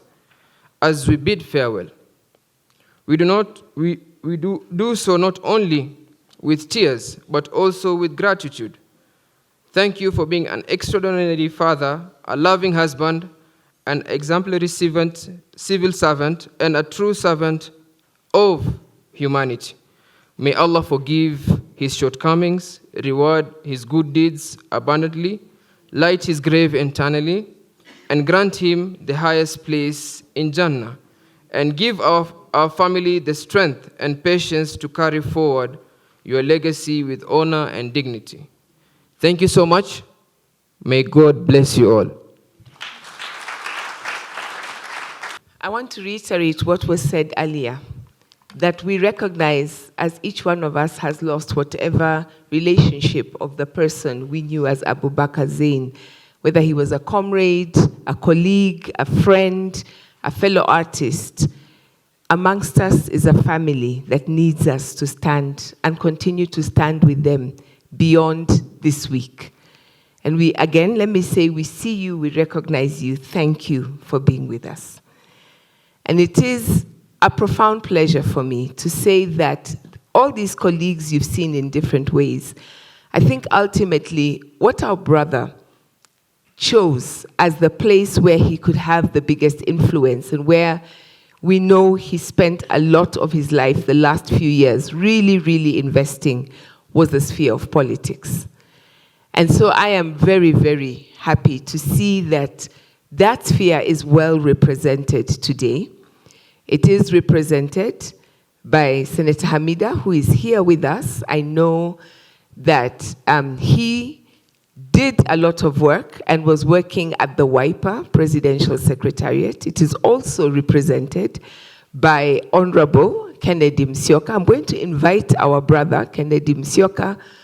Mheshimiwa, if you could come up, I know there's that bridge between being at EALA and all that works in that regional area, and then also saying, but I'm here as a Kenyan.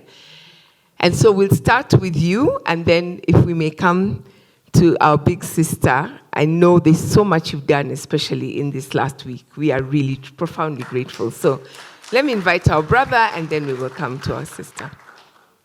I'm here on my own personal behalf, firstly. Secondly, also on behalf of the EALA Kenyan MPs, the fifth EALA that I'm a part of. And EALA has really been built on the shoulders of such people as Honorable Zein. A lot of the benefits and cooperation we get is because of all the hard work that they put in. I'm also here on behalf of my father, the party leader of WIPA Patriotic Front, who had a funeral and couldn't attend, but he sent me, said he must be represented here.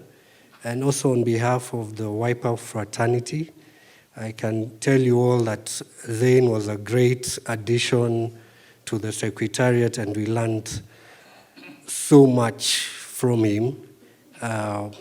And one of the last times I saw him, he even gave me a book. I always admired his library. And now that all of you are here, I'm excited there's a book I didn't know. I would really like a copy. But I'd challenged Zein to write a book because young people need to know, how we got here. And he told me, yeah, relax, once I'm better, I'll do so. So we're all ready to work with and publish some of the great works of our late brother. May his soul rest in peace. Thank you. I'm going to twist the arm of someone else I also call Mheshimiwa, my sister, Senator Catherine Muma. I'm going to ask her really to be the one who will bring up Senator Hamida, because one of the first calls I got, immediately we were informed that our brother had left us, was from Senator Catherine Muma.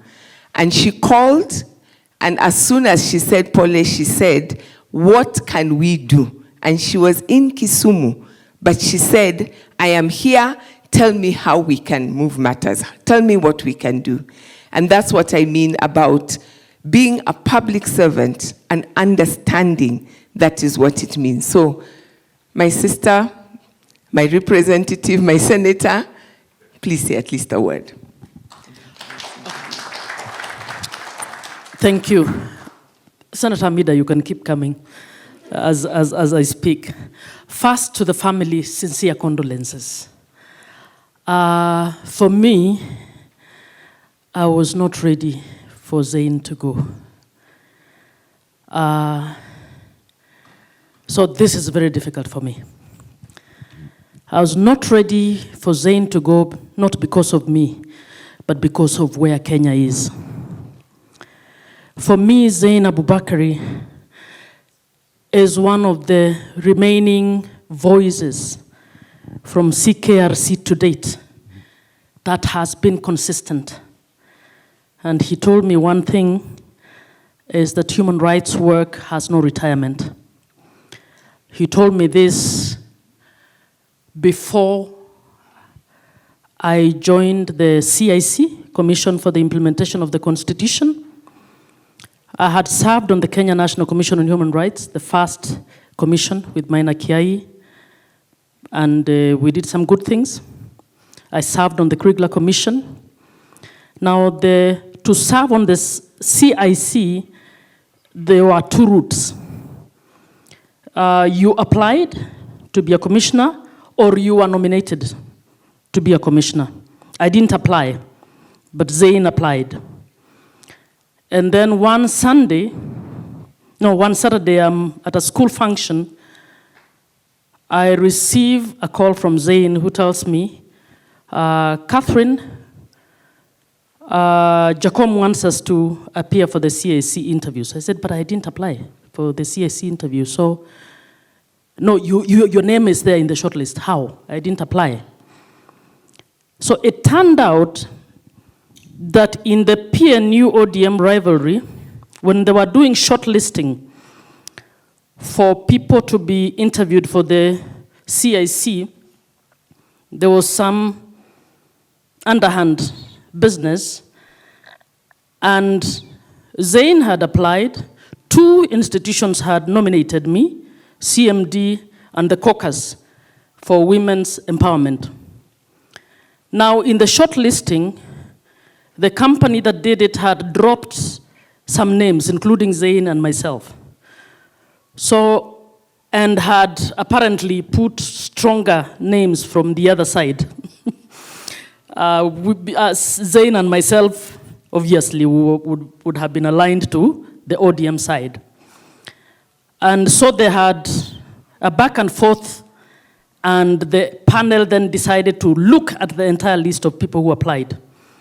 And in that list, they decided Zein Abubakar must be interviewed, Catherine Muma, and a few others, who they felt they did not understand how they dropped off the shortlist.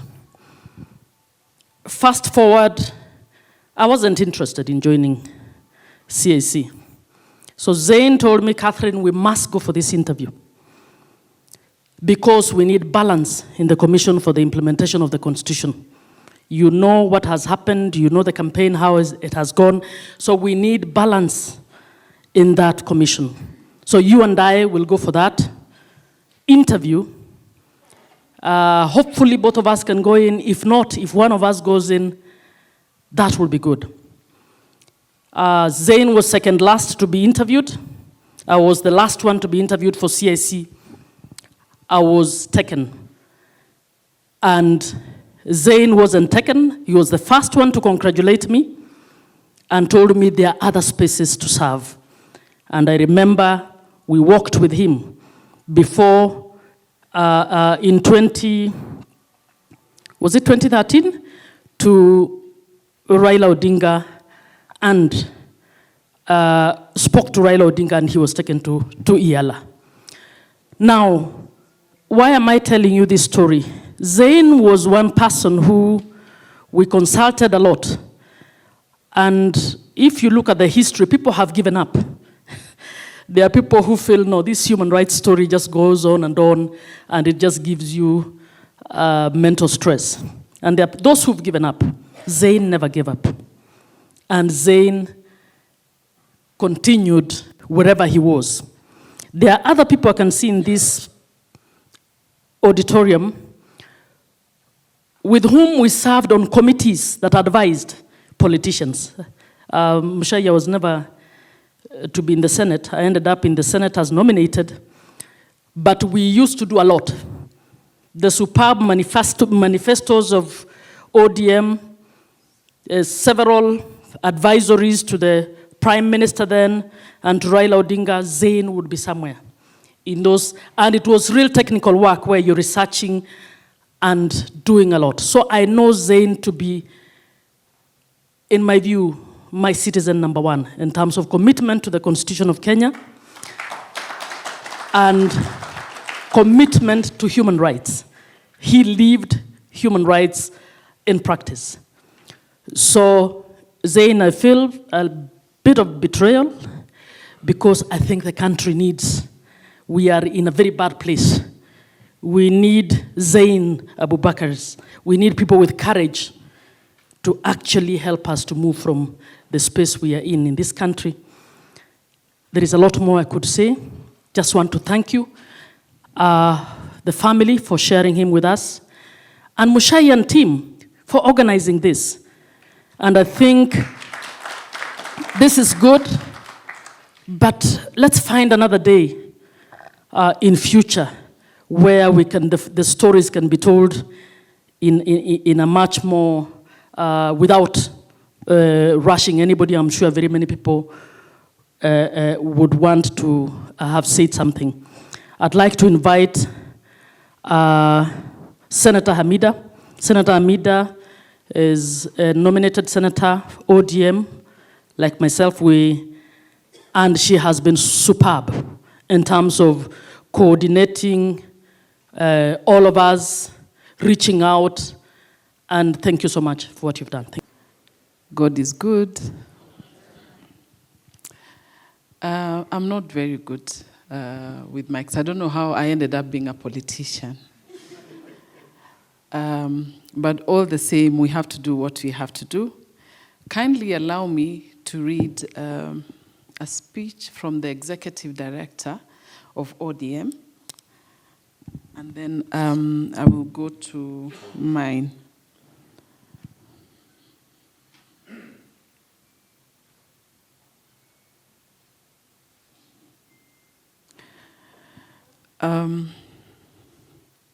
In the name of Allah, the most gracious, the most merciful, say Inna Lillahi wa Inna Ilahi Rajiun. Today, the Orange Democratic Party movement, ODM, joins the family and friends and the people of Kenya in mourning the passing of our beloved colleague and loyal party member, Abubakar Zein. Brother Zein was a committed patriot, a principal leader, and a steadfast member of our party throughout these years of public service. He remained guided by integrity, humility, and unwavering commitment to justice, inclusivity, and the welfare of people. His calm, wisdom, thoughtful counsel, and dedication to dialogue earned him the respect of colleagues across the political divide. Within ODM, Abubakar Zein was more than a party member. He was a dependable friend, a mentor, and a unifying voice. He served the party with loyalty and conviction, always placing the interests of the people and the nation above personal gain. His commitment to the ideals of democracy, equality, and social justice will remain an enduring inspiration. His passing is a great loss, not only to his family, but also to the ODM fraternity and to Kenya as a whole. While we mourn his departure, we also celebrate a life well lived, a life dedicated to serve compassion and the pursuit of a better society. On behalf of the party leader, the National Executive Committee, the elected members, and supporters of the ODM party, we extend our deepest condolences to his family and loved ones. We stand with you in difficult time and pray that you find strength and comfort in the cherished memories he leaves behind.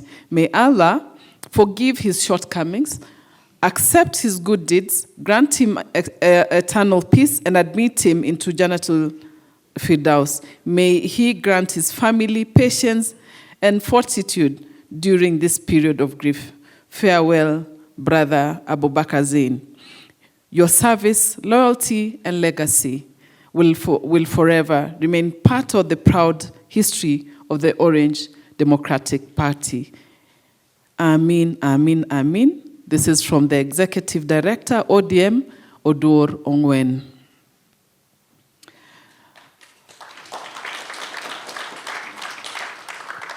On my behalf, I had something that I had written, but I don't know where to start with Zein.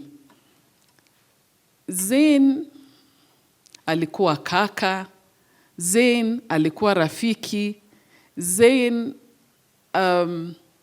nitasema, you know, I don't know. I am today. I think today is when I'm mourning. We really had to be quite strong, and to see the family, to make sure that at least tumemaliza. Zein amelazwa, you know, siku yake imefika, and we had to give him that dignified.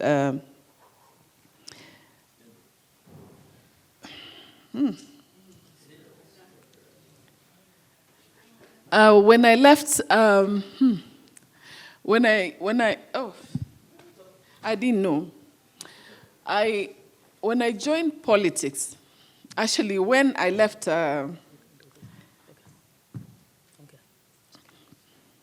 when I left UNDP, Baba alinilazimisha akaniambia, you must come to politics.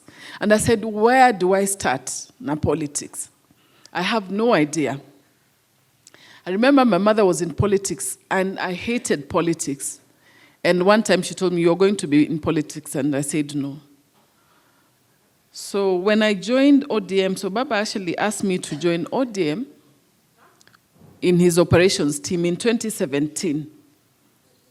So I came in, and you know the culture shock that you find. How go for politics, then you find yourself in this thing. But then, whom do I find? Zein Abubakar. And Zein was a strength, was really a pillar to me.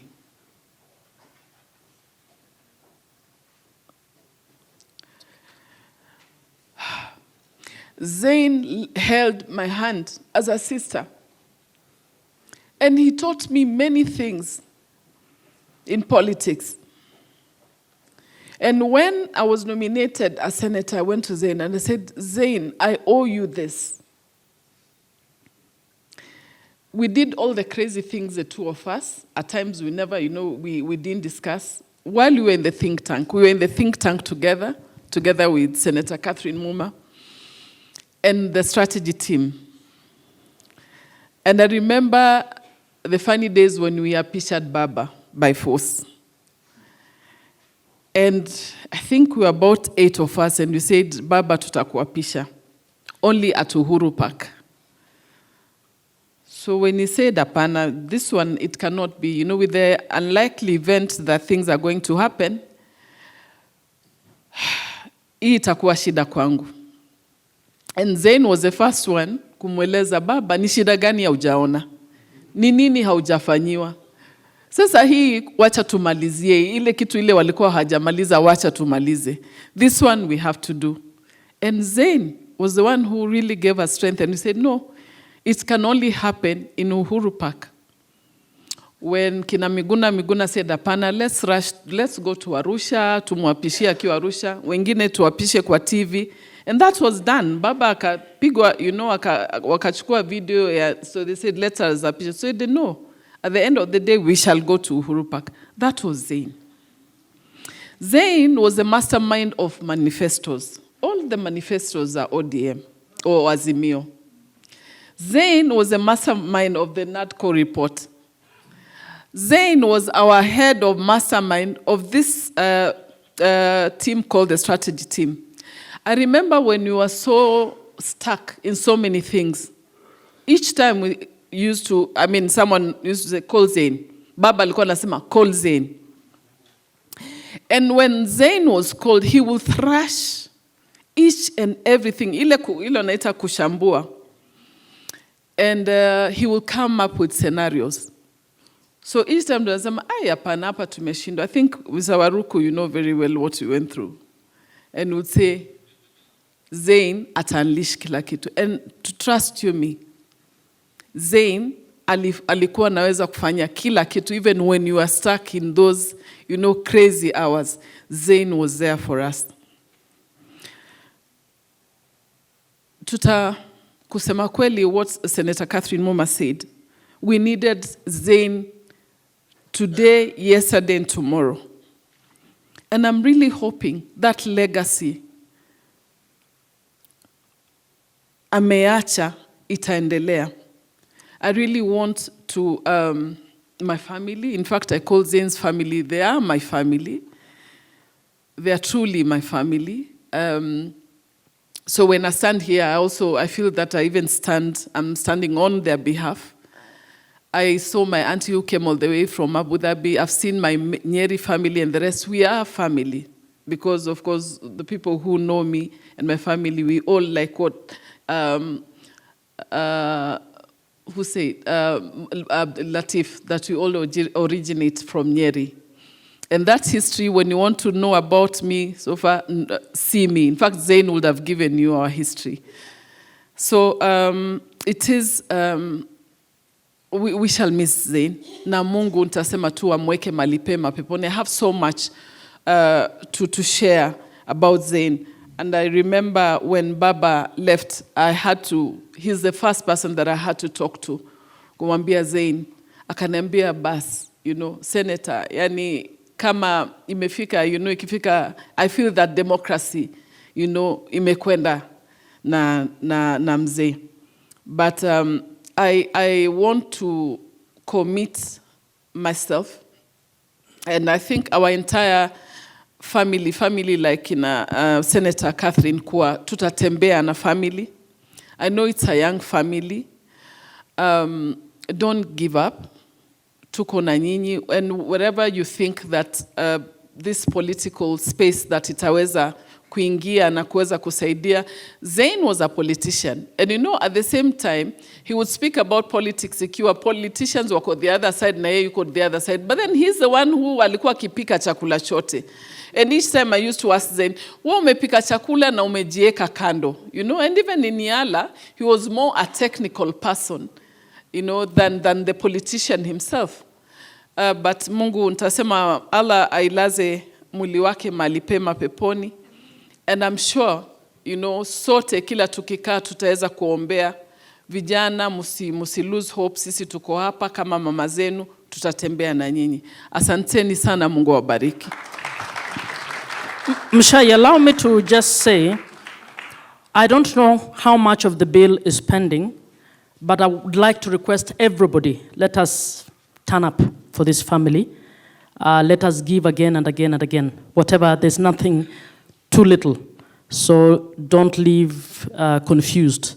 There is a pay bill, and let's do what we have to do so that at least let's clear that bill. Many centuries ago, a story was told. Abubakar Zein loved that story. And that story passes on down the centuries to us. It comes from a particular space. It comes from a particular culture. But it also is a culture that all of us belong to. So to introduce the second but last, we will end with music because we are artists, we go out with music. But to introduce a performance that has been hinted to by different people through the afternoon. We've talked about Fumo Liongo. I want to invite a sister of Zein's who is an intellectual who will introduce this in a way that only she can. Yvonne Adhiambo Owor. You cannot carry out fundamental change without a certain amount of madness. In this case, it comes from nonconformity, the courage to turn your back on the old formulas, the courage to invent the future. Thomas Sankara. It is my privilege to praise a madman, a nonconformist, a world maker, one of the true holy lunatics who know that they can recraft the world for the blessing of their people. Some people leave achievements, very few leave ways of being and seeing. Abu altered the horizon from which we looked at Kenya, at Africa, at the oceans that made us. I praise a Kenyan, an East African, a world maker, an artist, a brother. You've heard that he was a soul of rare integrity, generous to the marrow, a man who could not endure the suffering of others and who would take a loan himself to answer another person's need. He gave of himself so completely that nothing remained in his pocket to hold his soul to the things of this world. Somebody was asking me that with all his achievements and positions, how come we have to raise money? Maybe I was a bit rude when I said Abu was not a thief. He carried one of the rarest of Kenyan traits, a total disregard for the worship of money, the flaunting of money, the abuse of money. Yes, he is a family man in the fullest sense, devoted to Kashi and the children, to his siblings, to the wider Swahili world, to the Ummah. But Kenya was his most cherished one, in the most profound and sacrificial sense of the word. He was also one of the finest chefs this country has ever had. To eat at Abu's table was to change your culinary religion, to walk past every future restaurant and think, this is good, but have you consulted Zein? But best of all, in Abu was a thinker par excellence. Had he been born elsewhere, South Africa, say, they would have made him their permanent strategic minister of foreign affairs. They would have set him to grow their intelligence services. They would have summoned him to negotiate every deal of consequence with anyone everywhere. Kenya had him instead, and is often our way, unfortunately. We do not know who we held. I owe our fallen warrior 3 idea debts, 3 conceptual debts. I will dwell mostly inside the second, which will introduce the performance that Mshai is going to have. But let me mention the first. The first is something we set up several years ago called the Ishara Trust. It was his conviction that Kenya could become a Pan-African content creation hub, a gathering place for the literary and film artists who'd carry all our stories past every border to a new generation that needed proof that we too are historical, we too are beautiful, we too are future-making. He was so far ahead of his time that the vision outprized our ambition, and it folded. Had it held, Kenya would have pioneered a Pan-African Netflix a decade before anyone else thought to build one. Abu was always a man reaching a destination before the rest of us knew there was a road there. The second is the huge global conceptual debt, one that must be protected. Today I want to lift that one up. It's called the Global Monsoon Complex. Let me repeat that. The Global Monsoon Complex. It's a phrase and framework that Abu coined, and you're going to hear why it's important. It's also an idea that Dr. Mshai and I reached for whenever we are asked to speak about Ulimwengu wa Ziwa Kuu. The whole world right now has all gone Indian Ocean. And it's very important that this particular, and when we are asked to position ourselves, we use the word global monsoon complex. The world of the Indian Ocean or the Swahili Sea complex. I'm going to explain it a little. Abu developed it in an unfinished monograph. His argument was very simple, yet immense. We as Africans and Kenyans are a civilizational people. Long before others arrived, we had already invented globalization and cosmopolitanism through our sea world. Kenya does not begin when the British arrive. We are a race that wrote empires across the seas in languages and acts that were entirely our own. He fiercely rejected the notion that whenever Africans were found in Gujarat, Persia, China, India, or Kazakhstan, they must have only gone there as slaves. He mocked those who claimed the Dao as theirs. I'm looking at you, Emiratis. Forgetting Dao is a Swahili word. Swahili and Uswahilini, he insisted, are indigenous pluralities, yes, but they are very original to this world. The global monsoon complex is a vision that returns us to our past, our oceanic identity. It gives us the right to question the renaming of our waters, to reclaim our trade routes, navigational knowledge, maritime cultures, and historical memory, including stories like Alfalela Ulela, which belong to Ulimwengu wa Ziwa Kuu. Abu understood long before others that Africa's power lay in its unapologetic reclamation of our oceanic patrimony. As a framework, the global monsoon complex, if engaged and integrated, has the power to reorganize Kenyan and African geopolitics and place us at the center of the world to come.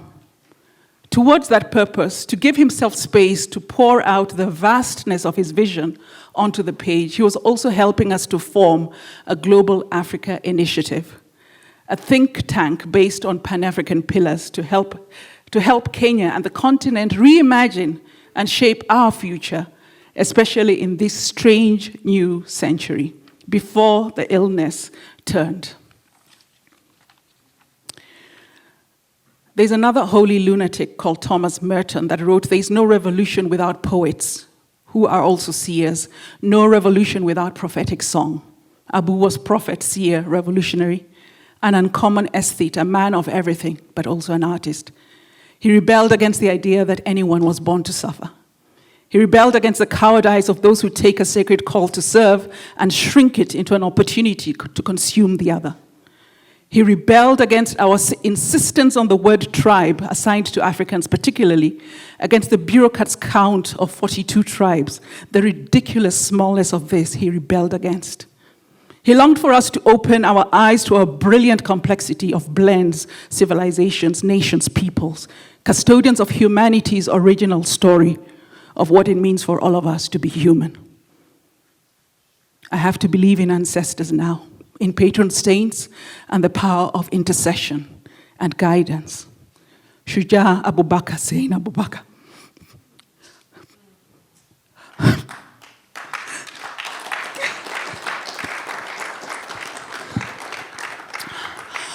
My brother, my teacher, navigator of Kenya, of East Africa, civilizations, ideas, and futures. In this decaying world, in this overdue collapse of the old Enlightenment project, when everyone is being asked to reimagine a new humanity, how are we going to proceed without you? Yes, you have more than earned this rest. You carried a whole country, a continent, a world of the hopeful on your shoulders. It would be easy to say we will bear your legacy forward, divide its duties among ourselves, but let us not deceive ourselves. Your exit stage left leaves a chasm in this stage we call life. It cannot be filled. You believed the world could be remade to be good, true, beautiful, kind, and just. You are right. It can be remade, but only because people like you show us how. Safari njema, Abu. We will nurture as best we can the seeds you planted. We will love your family, your wife, and your children. We will also keep watch over our country, our continent, and our seas. Until we meet again, our brother. Kwaheri.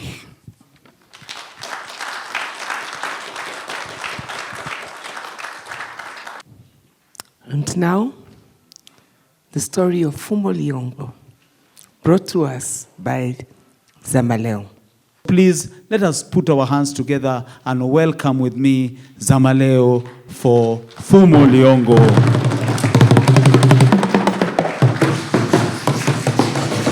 Po, po, po, po. Alewalewa. Po, po, po, po. Alewalewa. Yule ndiye popo. Alama embe pekee. Amebaki kutubwagia kwa alama embe pekee. Amebaki kutubwagia kwa alama embe pekee. Join us by clapping. Po, po, po, po. Alewalewa. Po, po, po, po. Alewalewa. Yule ndiye popo. Alama embe pekee. Amebaki kutubwagia kwa alama embe pekee. Amebaki kutubwagia kwa alama embe pekee. Our story, the story of Fumo Liongo, begins with the words of this same song. This is because a long, long time ago, among the Waswahili of Pate Kingdom, Fumo Liongo said these words that have never been forgotten until today.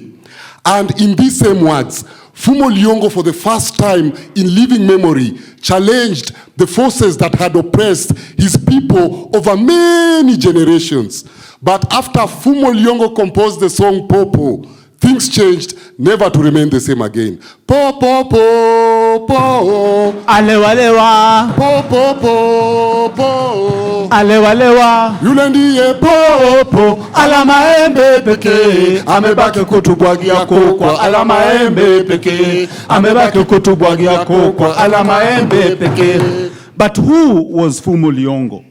Fumo Liongo was a prince born among rulers. The blood of kings flowed in his veins. And just like each and every one of us, he was a resident in his mother's womb for 9 months. And when it was time for him to be given birth to, midwives were seen entering the house and coming out, entering the house and coming out. Uchungu ewa mwana aujuae ni mama mzazi, amepata shida nyingi na mashaka, miezi 9 utadhani mikaka. After torrents of tears and labor pangs, 4 ululations greeted the air in a succession.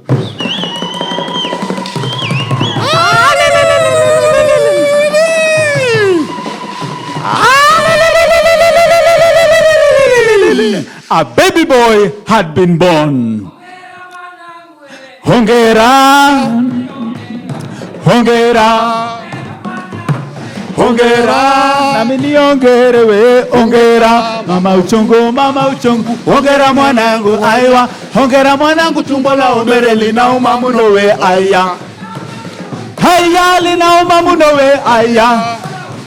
Haya linauma munowe, aya. Chungu mama uchungu, hongera mwanangu, aya. Hongera mwanangu, tumbo la umbere linauma munowe, aya. And on the 3rd day, the baby boy was brought out to have his first encounter with the sun.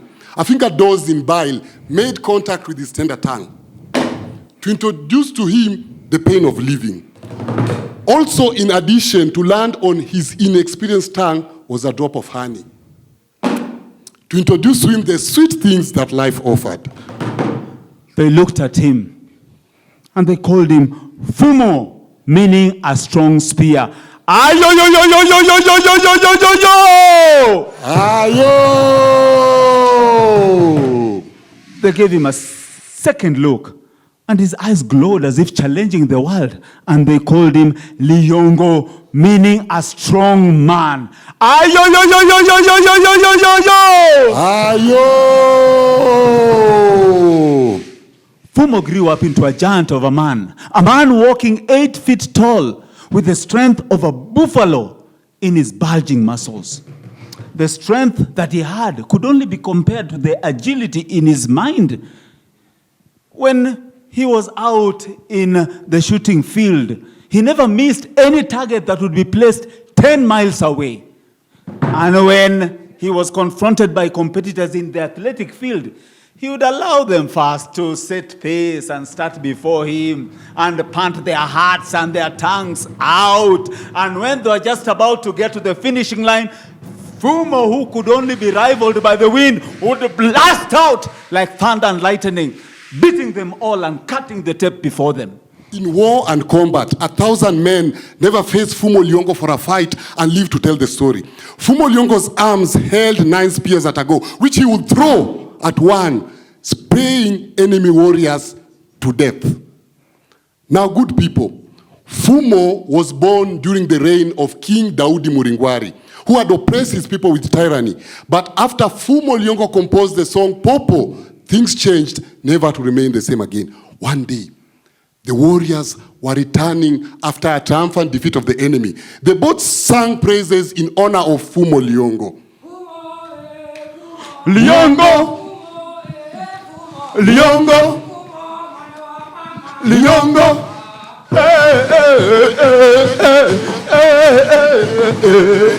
Liongo! Liongo! Liongo! Liongo.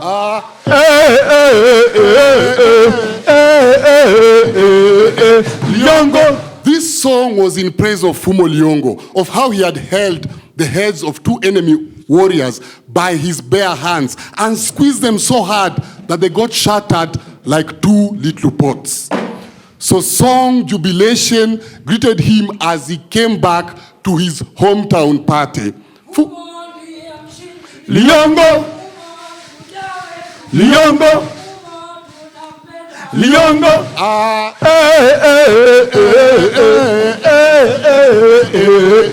Liongo.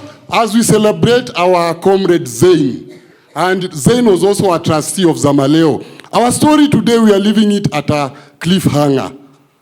But we want you to celebrate Zein by Fumo Liongo. He's our Fumo Liongo. So tutaenda pamoja, Fumo, hey, Fumo Liongo. So you put the power. Zein fought for social justice in Kenya. So na tutumcelebrate na sawa sawa. Fumo, hey, Fumo Liongo. Fumo, hey, hey, Fumo Liongo. Fumo, shujaa wetu Liongo.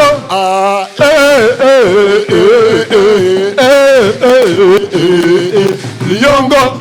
Hiyo ilikuwa trisex. Sasa tufanye sawa sawa. Kwa sababu Zein alipenda hii hadithi sana, tumcelebrate sawa sawa. Fumo, hey, Fumo Liongo. Fumo, hey, hey, Fumo Liongo. Fumo, bingwa wetu Liongo.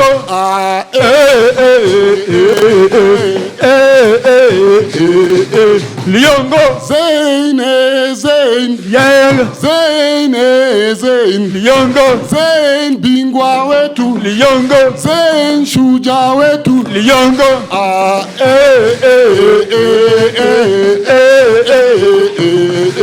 Liongo. Asanteni sana. Thank you. It is now my pleasure, as we bring this evening to a close, to thank you very much.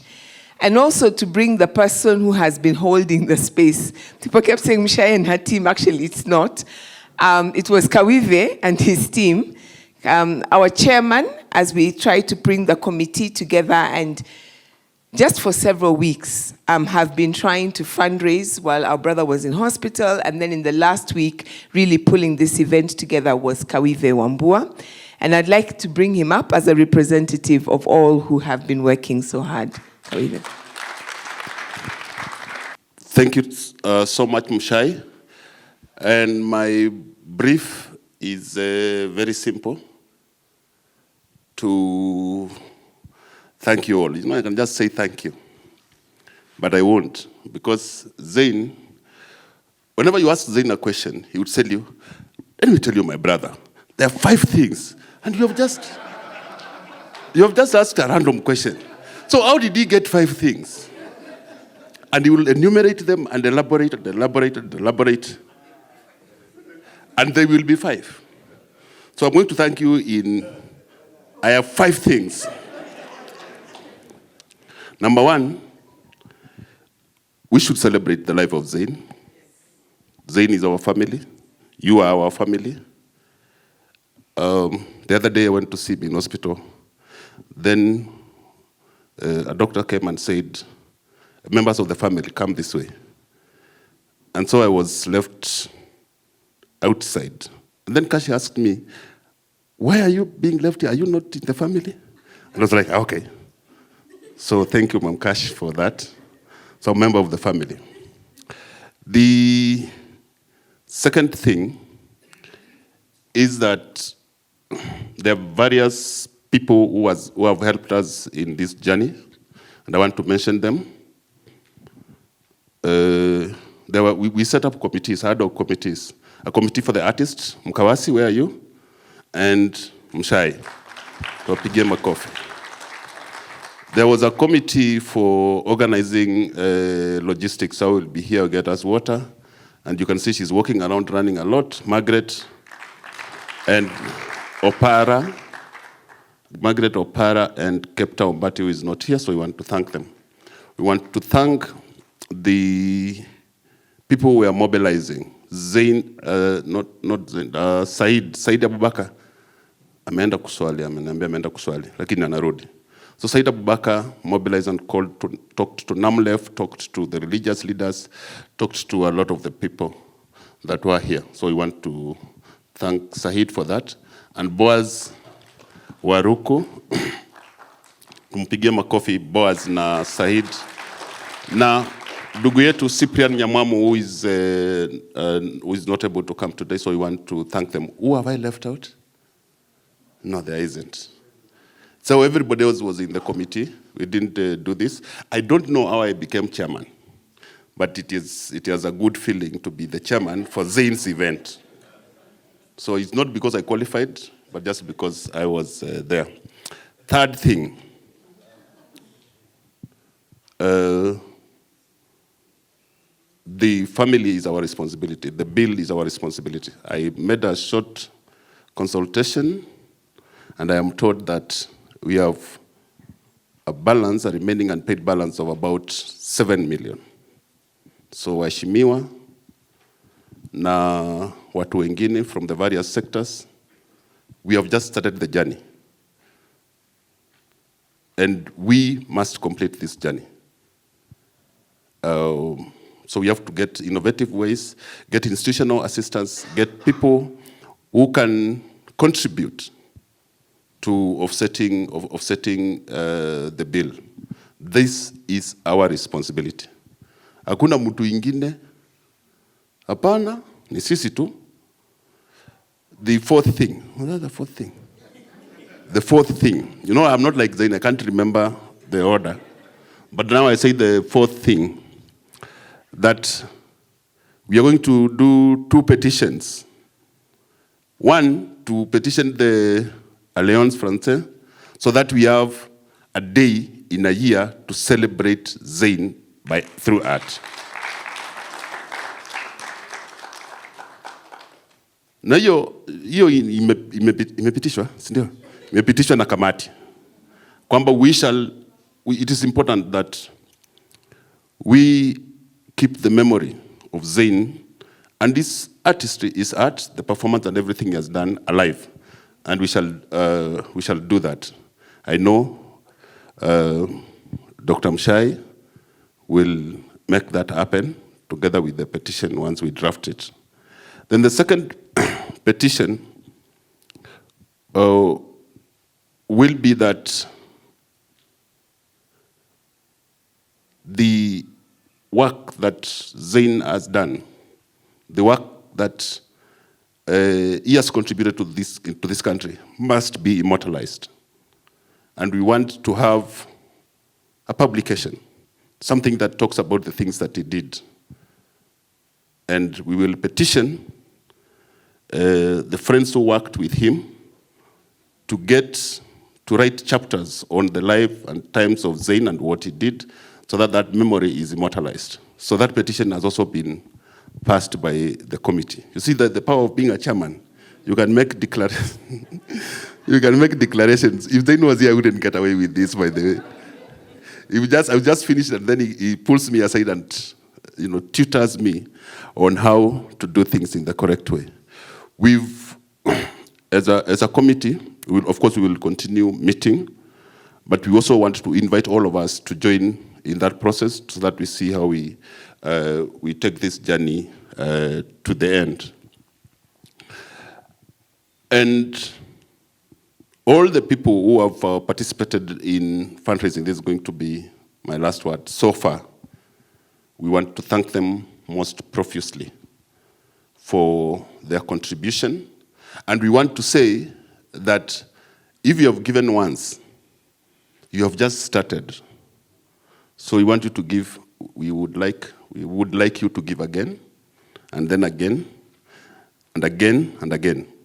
I will end by telling you a story about Zain. In 2008, a child of mine had GBS, Guillain-Barré syndrome, and he was clinically dead for 43 days, but he was in ICU for 63 days. And we had a fundraiser, 2 fundraisers.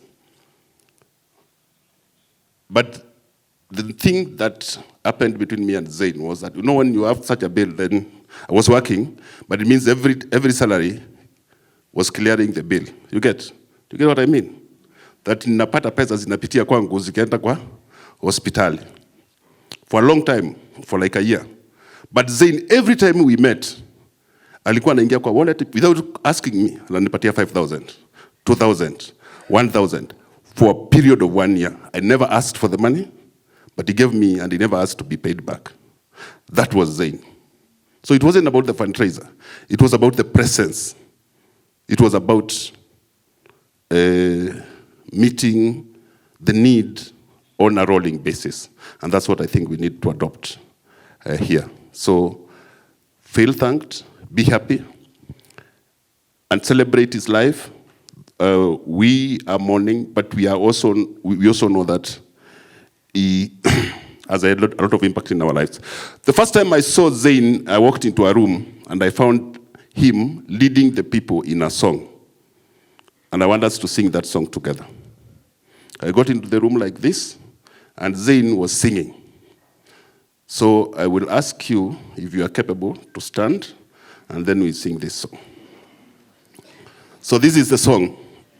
I don't know why I was coming to there was a meeting, but Zein was, and alikuwa naimba, amba, amba, amba, usilege, amba, tutashinda, amba, amba. I don't have a good voice, but kama Wakenya mvumilie tu. Haya, twende. Amba, amba, amba, amba, amba, amba.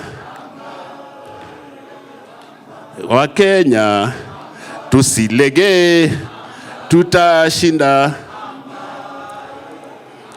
Marafiki, muimbe kwa sauti. Marafiki, tusilege, tutashinda. Asanteni sana. God bless you and be blessed as well.